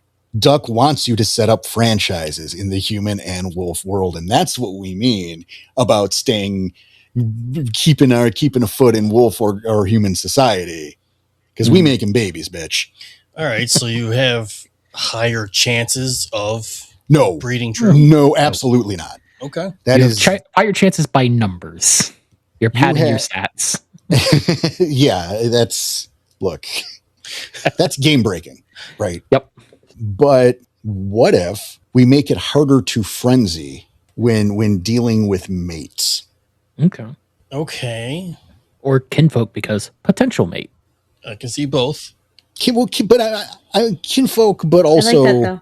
Yeah, because you want to extend it because there's the talk here about the human and wolf, that they were part of human culture, they were part of wolf culture. We shouldn't just cut that off. And right? So we want to extend that outside of kinfolk specifically, I think. Okay. Yeah. Because kinfolk are still in Garu culture. They're still there. They're go-between, but they're still there. So I think we extend that to the flock on both sides. Mm-hmm. And maybe we do this, it's like in a spiritual way. So it's post-coital, frankly. After you have mated with this person. Yep. It's a spiritual thing. That's when Duck can possibly be a totem for you. But I think no. I mean, I think it can be the pack totem anyway. But this is the breeder pack totem. Right? These are the ones that you're going out there and you're laying down franchises, just like Dave, right? We want to up our numbers, but we're also participating in human and wolf culture by going out there and getting it. This is a little silly what I'm saying, but I'm trying to make this a thing. But I get what you're saying, yeah. Right? Like we're making jokes, but I think this is the angle to do. Because as pointed out, ducks do not mate for life, but they do mate for life for the season. And so that's why we're focusing specifically on the mate and not on the flock in general, right? Okay. I think maybe that's the way we handle this. And this is where I could even see, like, you having the two types of followers of Duck. You have the child guy who is the family man, almost the Roy if he was a Garu. Okay. And then you have the dude who's hitting up every bar, every club, everywhere he can, every night. The Dave, if you will. Yep. Remember, he's doing his part to save Gaia and bolster their numbers. You're welcome. Yep. You're welcome. Doing my part. So you've got the one who is very devoted, following the stereotypical example, doing his part in his way. And Duck's happy because, hey, more Garu. Potentially. Right. More family. Yep. Yeah. And not necessarily just Garu, just more family. Here's a question. What's Duck's thoughts on the metis? As long as they're part of the family. No, I don't think so. No? Okay. No, because Duck, again, we go back to what does it say? It says human and wolf. It says get away from Garu culture. Right? Okay, solid. So why? No, we don't want no fucking metis. We want you going out and banging humans and banging wolves. Solid point. Huh. Yeah, if you're mating with another Garu, you're not really getting away from Garu culture. And you're not really. Yeah, you In fact, are. You're getting into Garu culture. What's it called? This is where I could imagine, like, the moot, everybody's totem showing up to, like, represent their pack. Your pack's just hanging out, listening to the story being told. Your third looks over to your totem, and it's giving one Garu in the sept the biggest side eye it can, because it knows. So what do we do for this guy? That is the question. His charms, art sense, cleanse the blight, healing materialize. So those are all standard. Kind of the standard. Standard for unicorn here, yeah. Yeah. Gift lore, gifts of love and empathy. What the fuck does that even mean? You know what I would do, and I'm not going to right now, but what I would suggest, because I'm not going to do it. I would check the Wereburgers, the orcs, right? And see maybe something level 1 that wouldn't be too out of hand in terms of matchmaking. Okay. And hand that as a gift. Fair. It's not a huge list, but the list does exist. It would bear looking at, I think. Because again, love and empathy, family, these are, right? If this is what we're doing, that's what we need to lean into, especially when we're fixing this mate for life thing. Yes. And also, ducks are fucking savage and kind of assholes. Maybe they also grant a free rage in combat once per story. Oh, because of the savageness? Yeah. Okay. Uh-oh. I think our co-hosts are looking up those gifts now. the Apis gifts. There are a few.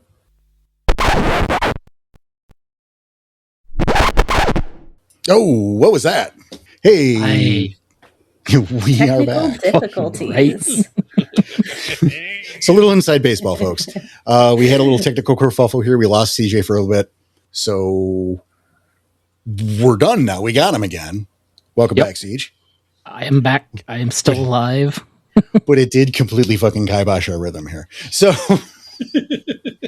we thought we should probably put a hat on and let you guys know what's going on. Why did they suddenly? Well, this is why. Because we spent like a half hour in fucking limbo. So if there's a sudden conversation change or topic change, now explains it. That fucking. So we're gonna move on, and by moving on, though, we are going to quickly recap and finalize Duck as a pack totem. So first of all, we talk about benefits. Is number one, I think it's going to do bonuses to swim speed. Yep. It's a useless thing, but it's fitting with the totem. I agree. Yep. Useless, but. Some of those totems have like bonuses to climb or bonuses to run. And like there's a reason to climb and run. Swimming, but we're going to put it in there anyway because yes, it fits. It's fitting. Idea that just hit that might actually work. Lower rage diff or raise rage diff, whichever one, to frenzy, because water off a duck's back. I hate you, but I agree. I agree with the idea. Of the higher difficulty to rage, and especially with kinfolk, with those, again, you have made it with. That's that spiritual connection. We were talking about that before the cut. I know that. Yeah. It should affect the curse because, again, Duck is all about family, making family. So making, not breaking, right? So less upside their head is better. I also think because ducks are also savage assholes. Yes, they are. Do we add an extra die to bite damage? That's a real question. Maybe not bite damage, but... Well, it's an extra die, not an extra damage. Okay, yeah. Then yes. Because that's a different. Direct damage. Because at this point, we need to do something that makes it worth taking outside of a social aspect. Right. And it's not the swim speed, okay? Then yes, I agree. As long as it's not to the extra damage itself. No, it's not direct damage. It is an extra die to bite damage. Just a die. There's a likelihood that you'll have the extra damage, but it's not guaranteed. 50% of the time, it works all the time. Perfect. Now for a ban, what if Duck demands? Which is that I don't know about that sentence that already. what if Duck demands that Garu must keep tabs on those they have mated with and stay in the lives of their progeny? That I like. I like that. Any kind of mate you've ever taken, you have to, Yeah. You don't have to go steady. You don't have to date them forever. We're not talking wedding bells, but you got to keep tabs on them. Yes, even if they don't know it. Write them letters, visit them once a year, every 10 years. Yeah.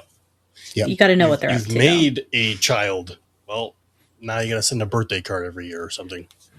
Or, congratulations, this one night stand has turned into a pseudo stalker. Which sucks for them, but Duck said so. Yep. Now, something else I want to make clear before we move on from Duck is how does Duck act? And I'm not sure, right? I mean, there's a little bit of one side versus the other. Like I said, it's the savage. He's the savage asshole, but yet he's family oriented. So I think Duck has a fucking like a hairpin trigger. Something will set him off. It takes a while to find that something, but when you do, you will know immediately. Yeah, those two concepts are mutually exclusive, Danny. I mean, at the same time, we're talking about. I don't want to do it. I don't want to say it, but we're talking about Scrooge and we're talking about Donald, right? Yep. Love the nephews. All about the family. Yep. Cartoon frenzies at a heartbeat. And while we're on that subject, that is not how we do Duck. That is not the voice we use. No. Please and thank you. We are not advocating that. Yeah, this is not a cartoon. It's not a cartoon. Yeah. I know people are going to want to immediately. Yes. It says under attitude that Duck is friendly and excitable and likely to chatter on. So I'm seeing something a little bit opposite of Owl. Something that is going to be a lot more wordy and a lot more verbose and a lot more going to continue to talk and prattle in your ear. And it's going to be difficult to get a word in edgewise. Yeah, I knew. And we actually talked about this before the break, right? So, because I'm remembering this as you're saying it. And I think that's the way to do it, right? Is Duck will just prattle on. Not excitably like Raven or Korax in general, right? Just Korax won't shut the fuck up. Fengi won't shut the fuck up. Duck won't shut the fuck up, but in a way where it's kind of meandering and we're going never on. say one thing when 15 will do. Well, not to mention, you should probably take a sides based on something that you've said, not something that you've heard. So, like, I'm talking about the thing, and, oh, yeah, my grandfather and I, we used to go on drives. We go to this place called Belle Isle, which sounds a lot like Bel Air. And speaking of Bel Air, have you ever seen The Fresh Prince of Bel Air? That's a really good show. There wasn't a father in that, but there was a guy named Uncle Phil, played by James Avery. And he also did the voice of Shredder. Speaking of, do you buy shredded cheese or do you shred your own cheese? Because, I find I'm told it's better to shred your own cheese, but it's so much work. And cleaning a cheese grater is such a pain in the ass. And cleanliness, that is important. It is next to godliness. And speaking of godliness, I saw Godspell with my girlfriend the other week. It was such an interesting show. Oh, my God! Stop it! It was too much 30 seconds ago. Guys, I did it. I want to strangle you so bad. So if the three of us are a pack, if the three of us just now are a pack outside of our characters that we actually play, we do have the one that is actually so incredibly annoyed. CJ just looked absolutely humored, and I was just like patiently listening, trying to follow the trail to see if it all added together in some way. Smile and nod. Meanwhile, that was so much fun because I didn't have a plan. I just went. Here's the problem. I riffed until I heard something that I could riff off of to a fucking spin-off. And if I didn't stop you and just scream like that, how much farther would you have gone? No, I was about done, but I could have gone on for another hour easily. I'm sure you could have. Yes. I'd have let him. I was in a little bit of, honestly, I was in a little bit of trouble with Godspell. I'm like, where the fuck do I go from this? My blood started to boil. And this is where I could imagine you end up with that situation of if you interrupt Duck, that's that hair trigger a lot of time. Yeah. You have to do it in the correct way.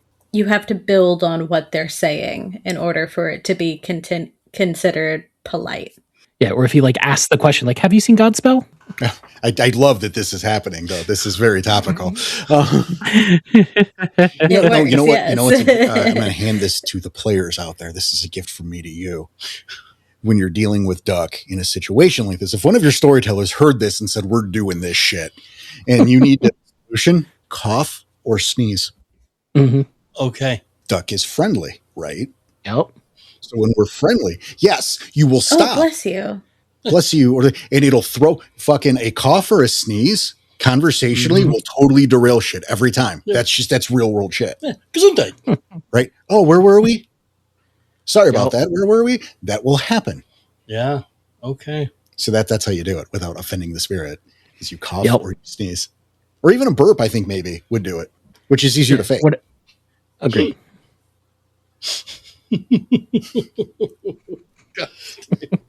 Absolutely. I like it. I think that's a good way to round out Duck. So let's go to the other portion of our show. Hey. And actually we have To the tribe book. But we do have a transitional piece here. So we're going to start with that. It's the wrong order. Is Black Unicorn. Yeah, because it's in both. A totem of war. And yeah, that's the thing. Yep. Normally we would make a meal out of this. We can make a meal out of this. There is some BTA shit we could discuss about this. Here's the thing. We ain't gonna. We'll talk a little bit. It's kind of there for you, isn't it? Well, that is the thing. Yes, that is what I was going to say. Is, what we do with this series, right, is we look at these totems. We look at the spirit broods and we make pack totems out of them, right? What do you do with the pack totem? We take the totems themselves. We do, how do you make them? How do you deal with them in a more spirit brood type way? But Black Unicorn is both in the tribe books and Access Mundi, so it's covered as both. Mm-hmm. So anything we could say, or most of what we could say, is already written in the books, but it's not unfair to give a little bit of a overview, I suppose, right? Yeah. Just hit on some of the highlights, essentially. And yeah, now Black Unicorn is a war totem. It's not even, right? It's considered Unicorn Shadow. He looks exactly as you would assume. Coat is dark as unicorns, is white. He is a spirit of war. Traditionally listed here, helps defend. Is a spirit of war. He's in defense and teaches to fight with nobility and chivalry, which does not too merely fall in line with a black unicorn. Mm-hmm. But I mean, we're doing that in terms of opposites. The funny thing. Sorry, go ahead, Siege. Yeah, it's not the exact opposite of unicorn, but it is unicorn's more violent half. Right. And this comes back to something we talked about briefly. And again, the brief mention, something that is relevant in BTA is that this was more in line with the unicorn that existed before the modern interpretation of unicorn. Right. I remember you telling me about this. Yes, the killer monster, the one that slayed dragons, that has a rivalry with dragons, is a totem. The ban is a black unicorn, demands that his children defend those who can't defend themselves, which is a more demanding duty than it would seem. That's kind of my favorite part about it. I mean, just because that's one of the parts that I like most about the Black Furies in general, and knowing that that's what the Black Furies do, making that, Black Unicorn is a little bit more specific for a pack totem compared to the Black Furies of a whole tribe. So kind of how to get your diet Black Fury? Kind of, yeah. Okay. I could see a Black Fury being a part of a pack under Black Unicorn with some children of Gaia. Certainly. Yeah. Chiminage and Axis Mundi does even help flesh out that ban and just how extra it could be, because, it even mentions that for Chiminage, if you want something from Black Unicorn, you have to seek those in need and aid them. This could be anybody who's weakened or unfairly scorned. This may be as simple as rescuing a kitten from a tree. I mean, there it is. I know that this is, there are changes I have written to Black Unicorn for BTA. I think some of it's definitely an upgrade. This isn't a BTA show, but obviously I view, again, because it's closer to that previous iteration of Unicorn, the one that existed for like a long ass time before this modern interpretation. Is so the Black Unicorn is not part of Unicorn's brood.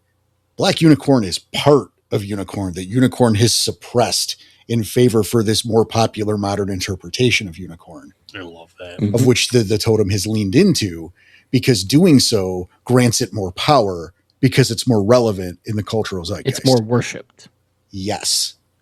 I can see that making sense with people referring to it as Unicorn's shadow. Which, yeah, if you only know Unicorn from how we know Unicorn today, running on clouds and prancing on rainbows and that gif where it shits out ice cream, all of that stuff.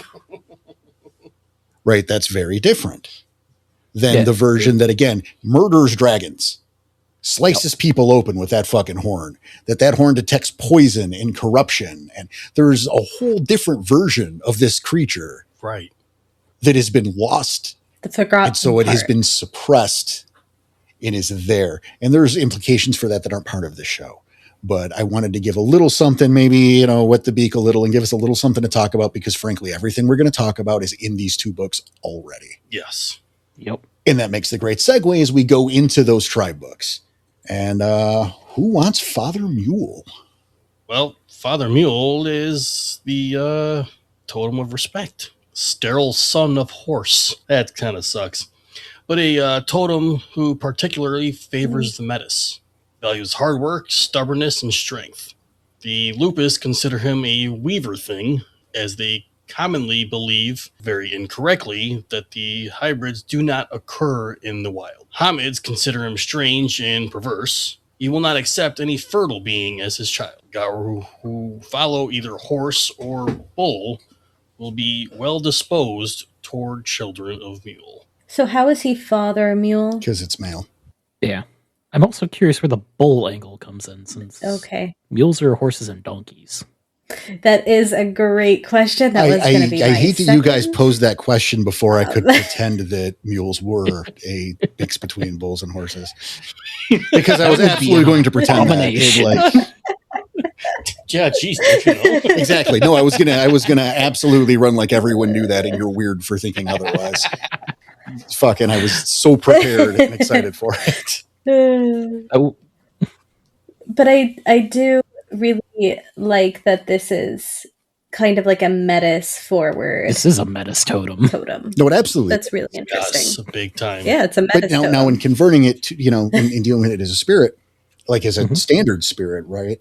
I think my first, I'm struggling in material correspondence. Okay. What do we do with that? I mean, I guess some hay or oats or whatever horses eat, whatever mules eat, sure. But that feels so lazy. Is there something better we can do? I mean, is that something like maybe that like you take two things that almost like you would recycle normally and you can create something new out of? I would lean into the hard work angle, because that's one thing mules actually enjoy: pulling stuff. Give him something to do. Give him something to pull. Set up a harness, set up a large weight, or even, if you can find it or make it, a plow. I was going to suggest a pack filled with things that are important in some way. So, like important for construction. So you could have like hammers, nails, anything that can weigh the pack down that he could wear. I would also like to go back, and you said it is a metis only. It just says does not accept any fertile being. If somebody got their genitalia cut off in a fight, I think Father Mule would accept them. I mean, that's possible. But again, we are not looking at these as totems because they already are totems, right? Yeah. So we can, we don't have to lean into that angle as much. But he would, it as a spirit would be much more willing to talk to a metis. I mean, definitely going to be nicer to metis. I think we'll still interact because you're becoming the spirit. It's going to interact, but not. Yeah. I think he's going to be shitty and not really care a whole lot. No.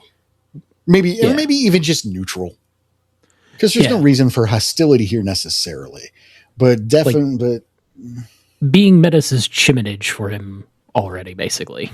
Oh, for sure.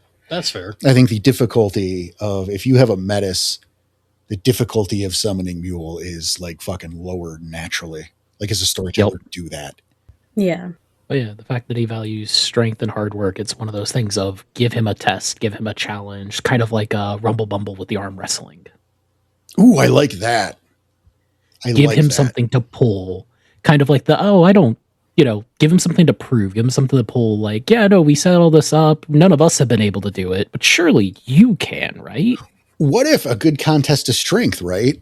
Yeah. Like they forehead to forehead, and who can push over the line like bulls do, because as we know, mules are part bull and part horse. Yep. Anyway. So and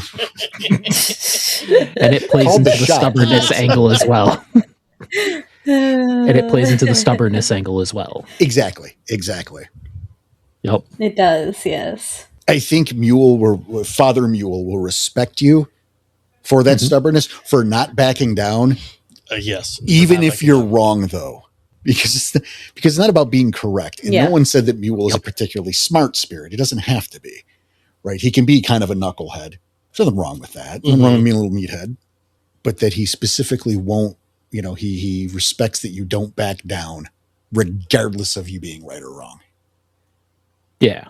Like, I'm looking at this. This is a spirit you come to for a favor, not advice. Yes. Agreed. And if you prove you can do it, and probably physical tests beyond anything else. Yep.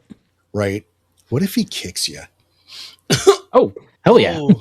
A mule kick is a thing. Right. And your ability to withstand it, or how you handle that. Yep. Says a lot. It's a test. You know what? I could also see that if you're getting the spirit to teach you a gift or something, that's how he teaches it. It's whether or not you can actually take it is the question. All right. Like, it's the congratulations, you won your little test. You are worthy of my gift. Turns around and just kicks you right in the forehead. Let's see if you can soak it. Man, there's a lot of tropes and jokes you could but you don't want to do that, right? Because you don't want to make a mockery out of it. But I'm thinking of all these things, and I'm like, no. But some of them. but like, no. Like, I'm picturing, maybe he'd dig a sombrero. No, he's like, you idiot. What if he had a gold tooth? This isn't a cartoon. Shut up. Right? Like, and these things are just, the Rolodex of what I know about mules and pop culture. And most of it can't be used. Yeah. I mean, he could exactly. be a mule. But I'm thinking about stuff like temperament and personality and even, physical correspondence, shimage. Like, I'm thinking about those things. And so, of course, what do we do is we look at pop culture when we look at the world, but I don't know much about mules in the world, so I'm hitting pop culture. Yeah. And I'm coming up 0 a lot. Yeah, I could see him being very down to business, very straightforward. There's no 1, 2, 3, 7. It's always like, okay, what are we doing first? What is it that you require? All right. And then no ifs, ands, or buts. No going around.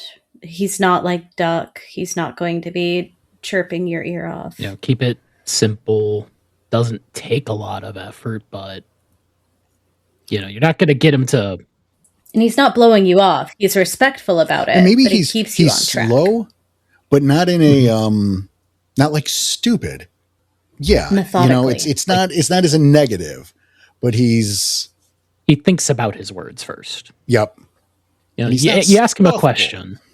Yeah, and you ask him a question. It's like, well, and we don't want to Eeyore. We did that earlier. Right? Yep. But the band makes me laugh, though. Requires all his children obey all lawful orders and must stubbornly refuse all unlawful orders. They get your window broken. Yep. But a detail about mules that I do know from family experience is they have an amazing sense for danger and hostility. Like almost a sixth fucking sense. Okay. Fucking my great-grandfather prevented getting fucking jumped by apparently cartel members because they came to visit his ranch and his mule was having none of it and practically dragged him away from the fence. So I could see, you know what? I like something about that. Maybe the tail twitches a lot. Mm-hmm. Ears twitch. And it's not that he's skittish. But if there is something on the metaphorical horizon. Yeah. He just kind of, his gaze and posture shifts that way. Not like, oh God, what's going to happen? But he's keeping his eye on it. Like, that kid's going to fucking steal. You watch. That kid's going to fucking shoplift. Keep your eye on him, kind of thing. You know what I mean? Yeah. Like, you know that kid's going to run off with that Walkman because it's 1985. Shut up. Yep. Or maybe if somebody in your pack at the time when you're trying to summon them is particularly high rage or particularly pissed off, he just won't show up. Because he knows fucking bad news is just waiting to happen. Or if he does, he puts his hoof on the matter right then and there. Yep. His hoof, you say, keep that one away from me. Damn. Okay. I see your pack has a problem. Send that one away while we talk. That one can stand guard. What do you need, Thurge? Yep. A respectful way. Like, he's not bossing anyone around, but he's not asking either. Right. He is what I like to say, telling you what the future is. He's going to stand guard. Exactly. What do you need? Nice. Not threatening you. That's just what's about to happen. Right. Mm-hmm. Okay. I feel good about that. Yeah, that's pretty good.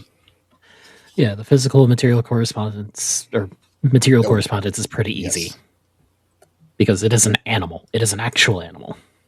Yeah. So food it likes, stuff associated with probably. Mm-hmm. Mm-hmm. Mm-hmm. All right. Yeah, I feel at peace with that. Not too tough. Yeah. Eagle. Another war totem. And one that at first feels a little out of place given the other tribes with bird affiliations. But, Eagle is a fierce fighter who aids the Garu in honor and struggle in building and upholding society. He loves those who cry for justice and hates cowardice and disunity. So the unity angle is probably the big thing for the Children of Gaia. Yeah, It's probably. weird. Mm-hmm. Yeah, definitely weird, but yeah, the unity part is big time. I think Eagle, and this is probably way easier for us as Americans. No, I mean, I don't know why you're laughing. That's why I'm laughing, because you're right. This I think this is kind of easy mode for us, right? Yeah.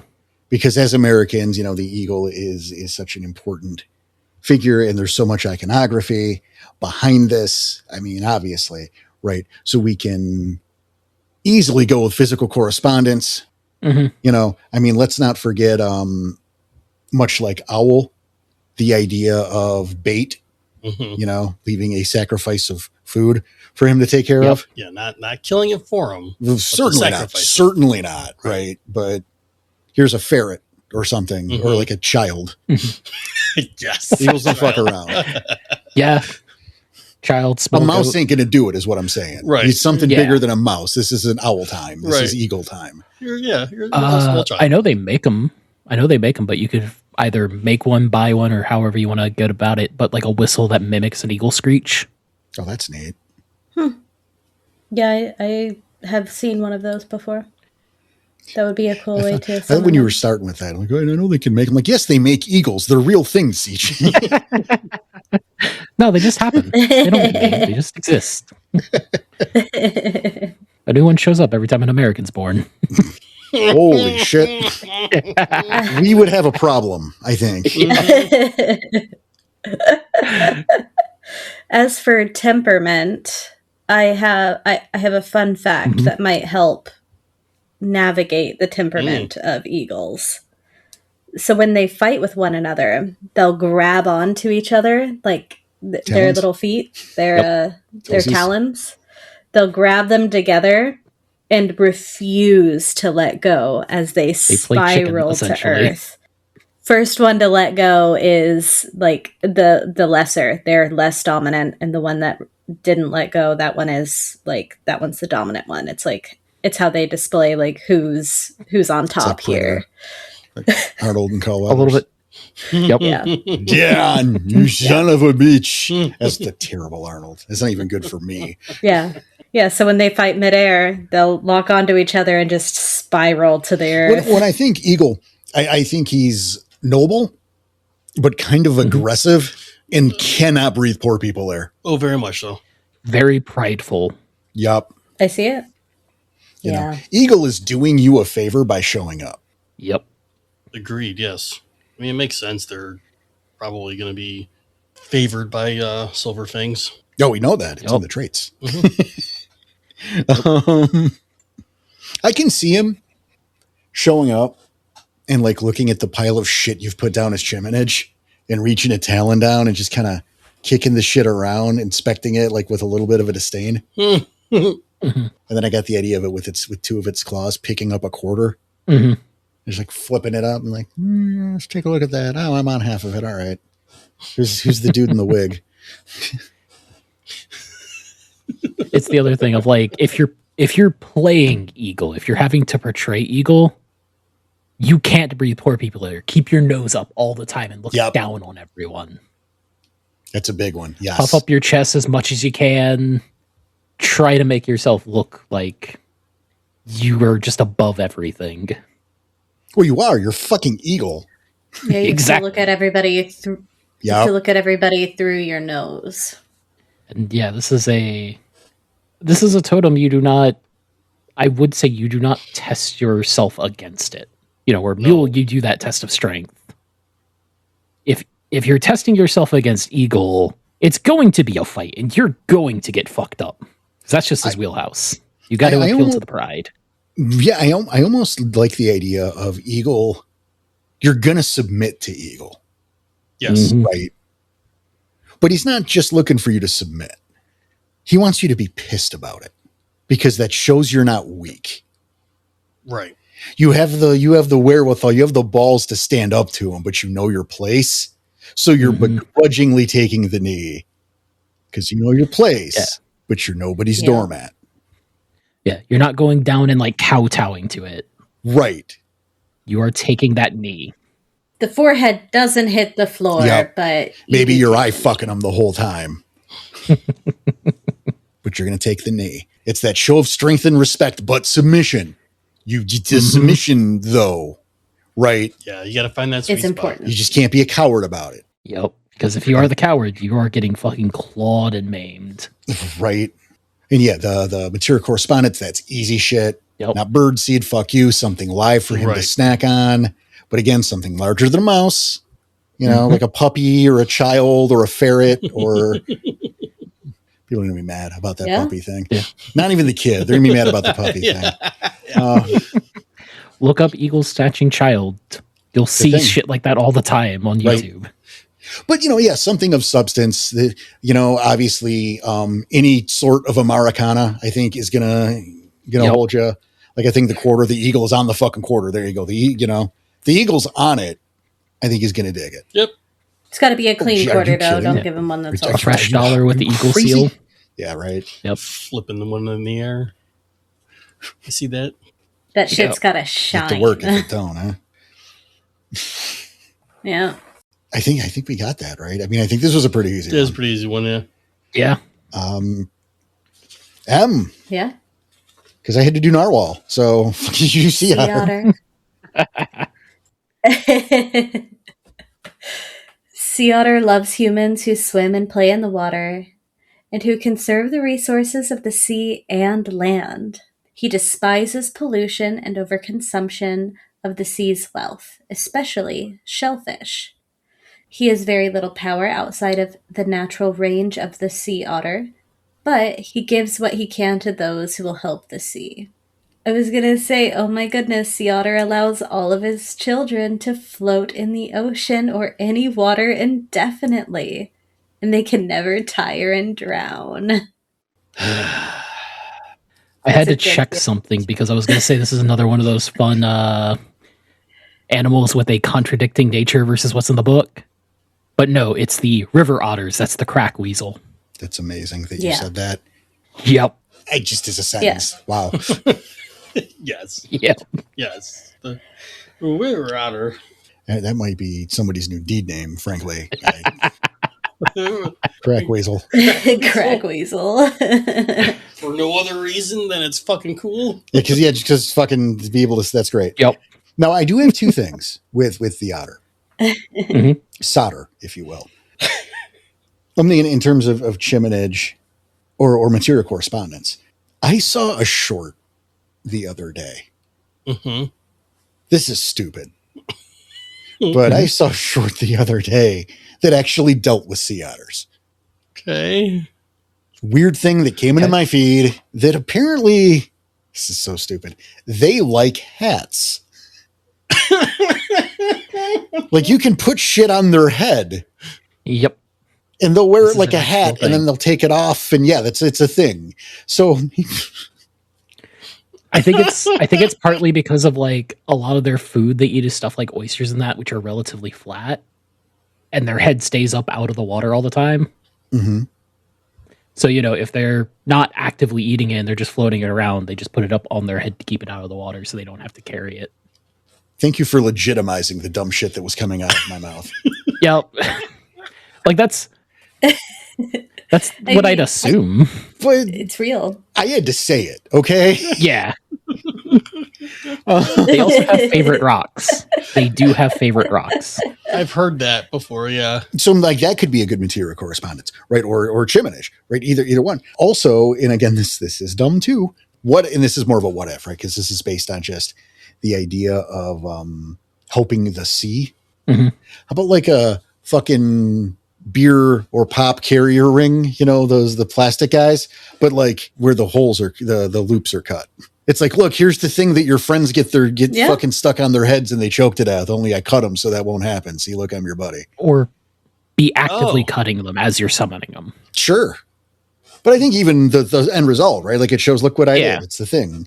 Okay. It's a little dumb, but it's, it's something physically to represent the fact that, hey, I'm your pal, sea life. Mm-hmm. I guess I'm still throwing it in here, so that's not great. But it's not lethal now. That's not. I do that. I cut those. I was going to say you throw those in the ocean. No. I cut just finds a river. I don't even drink the pop really. I just fucking throw the. I cut them so the rings are all the holes. They don't have any more rings now, so I always cut those. Yep. Yeah. Another one that I would say is either if you can't find oysters, some kind of box that's locked closed, because they do the whole thing where they'll smash the oysters and everything with rocks to pry them open. I could see them just having fun opening shit like that. So even like a puzzle box almost. Oh, that's neat. Especially since they're a wisdom totem. Oh, even better. Like now I'm just imagining you're having this conversation with the otter as it's just paddling backwards in circles, working on the puzzle box. With a top hat and a monocle. How about like a floaty? Like a little kid's like floaty. A little nerd tube or something. Yeah. Yeah. That just seems fun. Yeah. Like, here you go. I mean, they love to swim and play. Like or maybe that's things you have to be in the water as well. And otters, like CJ said, are known for their crackhead energy, even though that is mostly the river otters. But also sea otters are also a little schizo themselves. I mean, they sit there with oysters and bang them with rocks until they open and then stick them on their head while they wait to eat. I don't know how accurate this is. But it's funny though. No, but I'm kind of now seeing again like some youthful child kind of energy. Mm-hmm. And I'm thinking male for this one. We did the female earlier with Starlight. Yeah. Sure. I'm thinking like young kid, like young boy, like puppy type energy. Yeah. And curiosity. But like I'm just seeing with the rock hitting the oyster or something. It's like, I don't want to work. Just want to bang on this thing. Right. Like I just caught that in my head. I'm like, oh no, I kind of love that. So maybe like a musical component to this too. That's fun. Mm-hmm. Okay.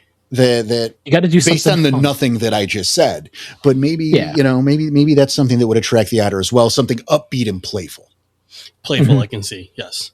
In the otter's ban, the sea otter demands that the ocean and its resources remain inviolate, including cleaning streams for use as salmon runs, preserving shellfish beds, and creating and protecting nest grounds for seabirds. His followers are less often eco-warriors than tireless workers for maintenance as much of the sea that can be Copy and saved. paste is a thing, all right. Yeah. Yeah, this is a, like, you know. No, I'm laughing because they're just work all week long. And I'm like, I just want to, like, all right. Yeah. But he's making music for them them as they work. And I see this as the kind of thing that you can barter to get favors from Sea Otter. Mm-hmm. A temporary blessing or something to that effect. Because I'm not looking at this right as your totem, because this is not your totem, or probably not your totem. But if you're dealing with the spirit, right, this is the kind of thing. He's going to send you to work. Let's go to the River Rouge and unfuck that place. Yep. Kind of thing. A gift I could see Otter teaching. I don't know if there's another version of it, but something similar to Ape's Craft's Blessing, because they use tools like the rocks and everything. I'm with it. And like this. Yeah, this is like an overall just fun little spirit to hang out with and get, this isn't a unreasonable at the same time, not necessarily a super hard spirit to please, I'd say. I think I'd agree. I mean, there's dude's got a type, right? Yep. You want to impress him. It's right there. The kind of shit you're going to need to do. But I don't see him being a pain in the ass. This isn't like summoning Eagle. No. Yep. It's not pretentious. It's not, yeah. All right. I'm going to call him. Is everybody ready? We're like, hey, it's that otter. Yeah. No one's, I don't think no one's ever said that as a negative. Mm-hmm. It's not like, look out, there's an otter. I don't think that's ever happened. So I think that's the spirit you want to keep. Yep. Yeah. And it's one of those things of like, I could even see the otter, like anytime you ask it for a favor, it is always like, yeah, no, I'll do that for you. But you got to do this for me, or you got to come into the water for a little while. You got to entertain me. It's always like, yeah, sure, I'll do it. Now here's the price. I get that. Yep. Yeah, I get that. Like, Otter's very rarely going to tell you no. Yeah, just be willing to make that payment immediately. Like, Otter's a fun one. Like, I could see quite a few Garu just having a otter spirit to help, like, de-stress / just have a good time versus everything that's awful all the time. No, I agree, CJ. It's a fun little totem, and it's obviously, I think, the perfect way to end the episode. Yeah. I don't think there's a better way to cap this off. Maybe Starlight. That was a lot of fun too. But yeah, I think Starlight was probably my favorite one. I think me too. I think there was some cool ones in here that I was not expecting. I think we definitely had some fun with this one, like more than I think any of us expected. Yep. I had no idea what was coming up with Unicorn because I've never really dove into. Like, you can't. I feel like there was a couple of groans whenever the die was rolled. And this is the thing. It's the thing that's always been true is we may not like every aspect. We might not agree with every idea. Right. Right. But we always respect it. Agreed. Not a huge fan of the Children Gaia, but we show them respect anyway. Yeah, we can always make something out of it. Right. And we sure as shit did right here. I think so. I hope you all agree. Before too long, we'll have the next part of this series. But for now, that is it for us in our weird technical difficulties. We hope you all enjoyed listening as much as we enjoyed putting this one on. But in the meantime, on behalf of myself, Mr. Daniel Tyson, CJ McCall, and M, we would like to thank you so much for listening and supporting us. And remember to have a good summer, stay cool, and stay cool. Yeah. Be good, take it easy, and take care of each other. We'll see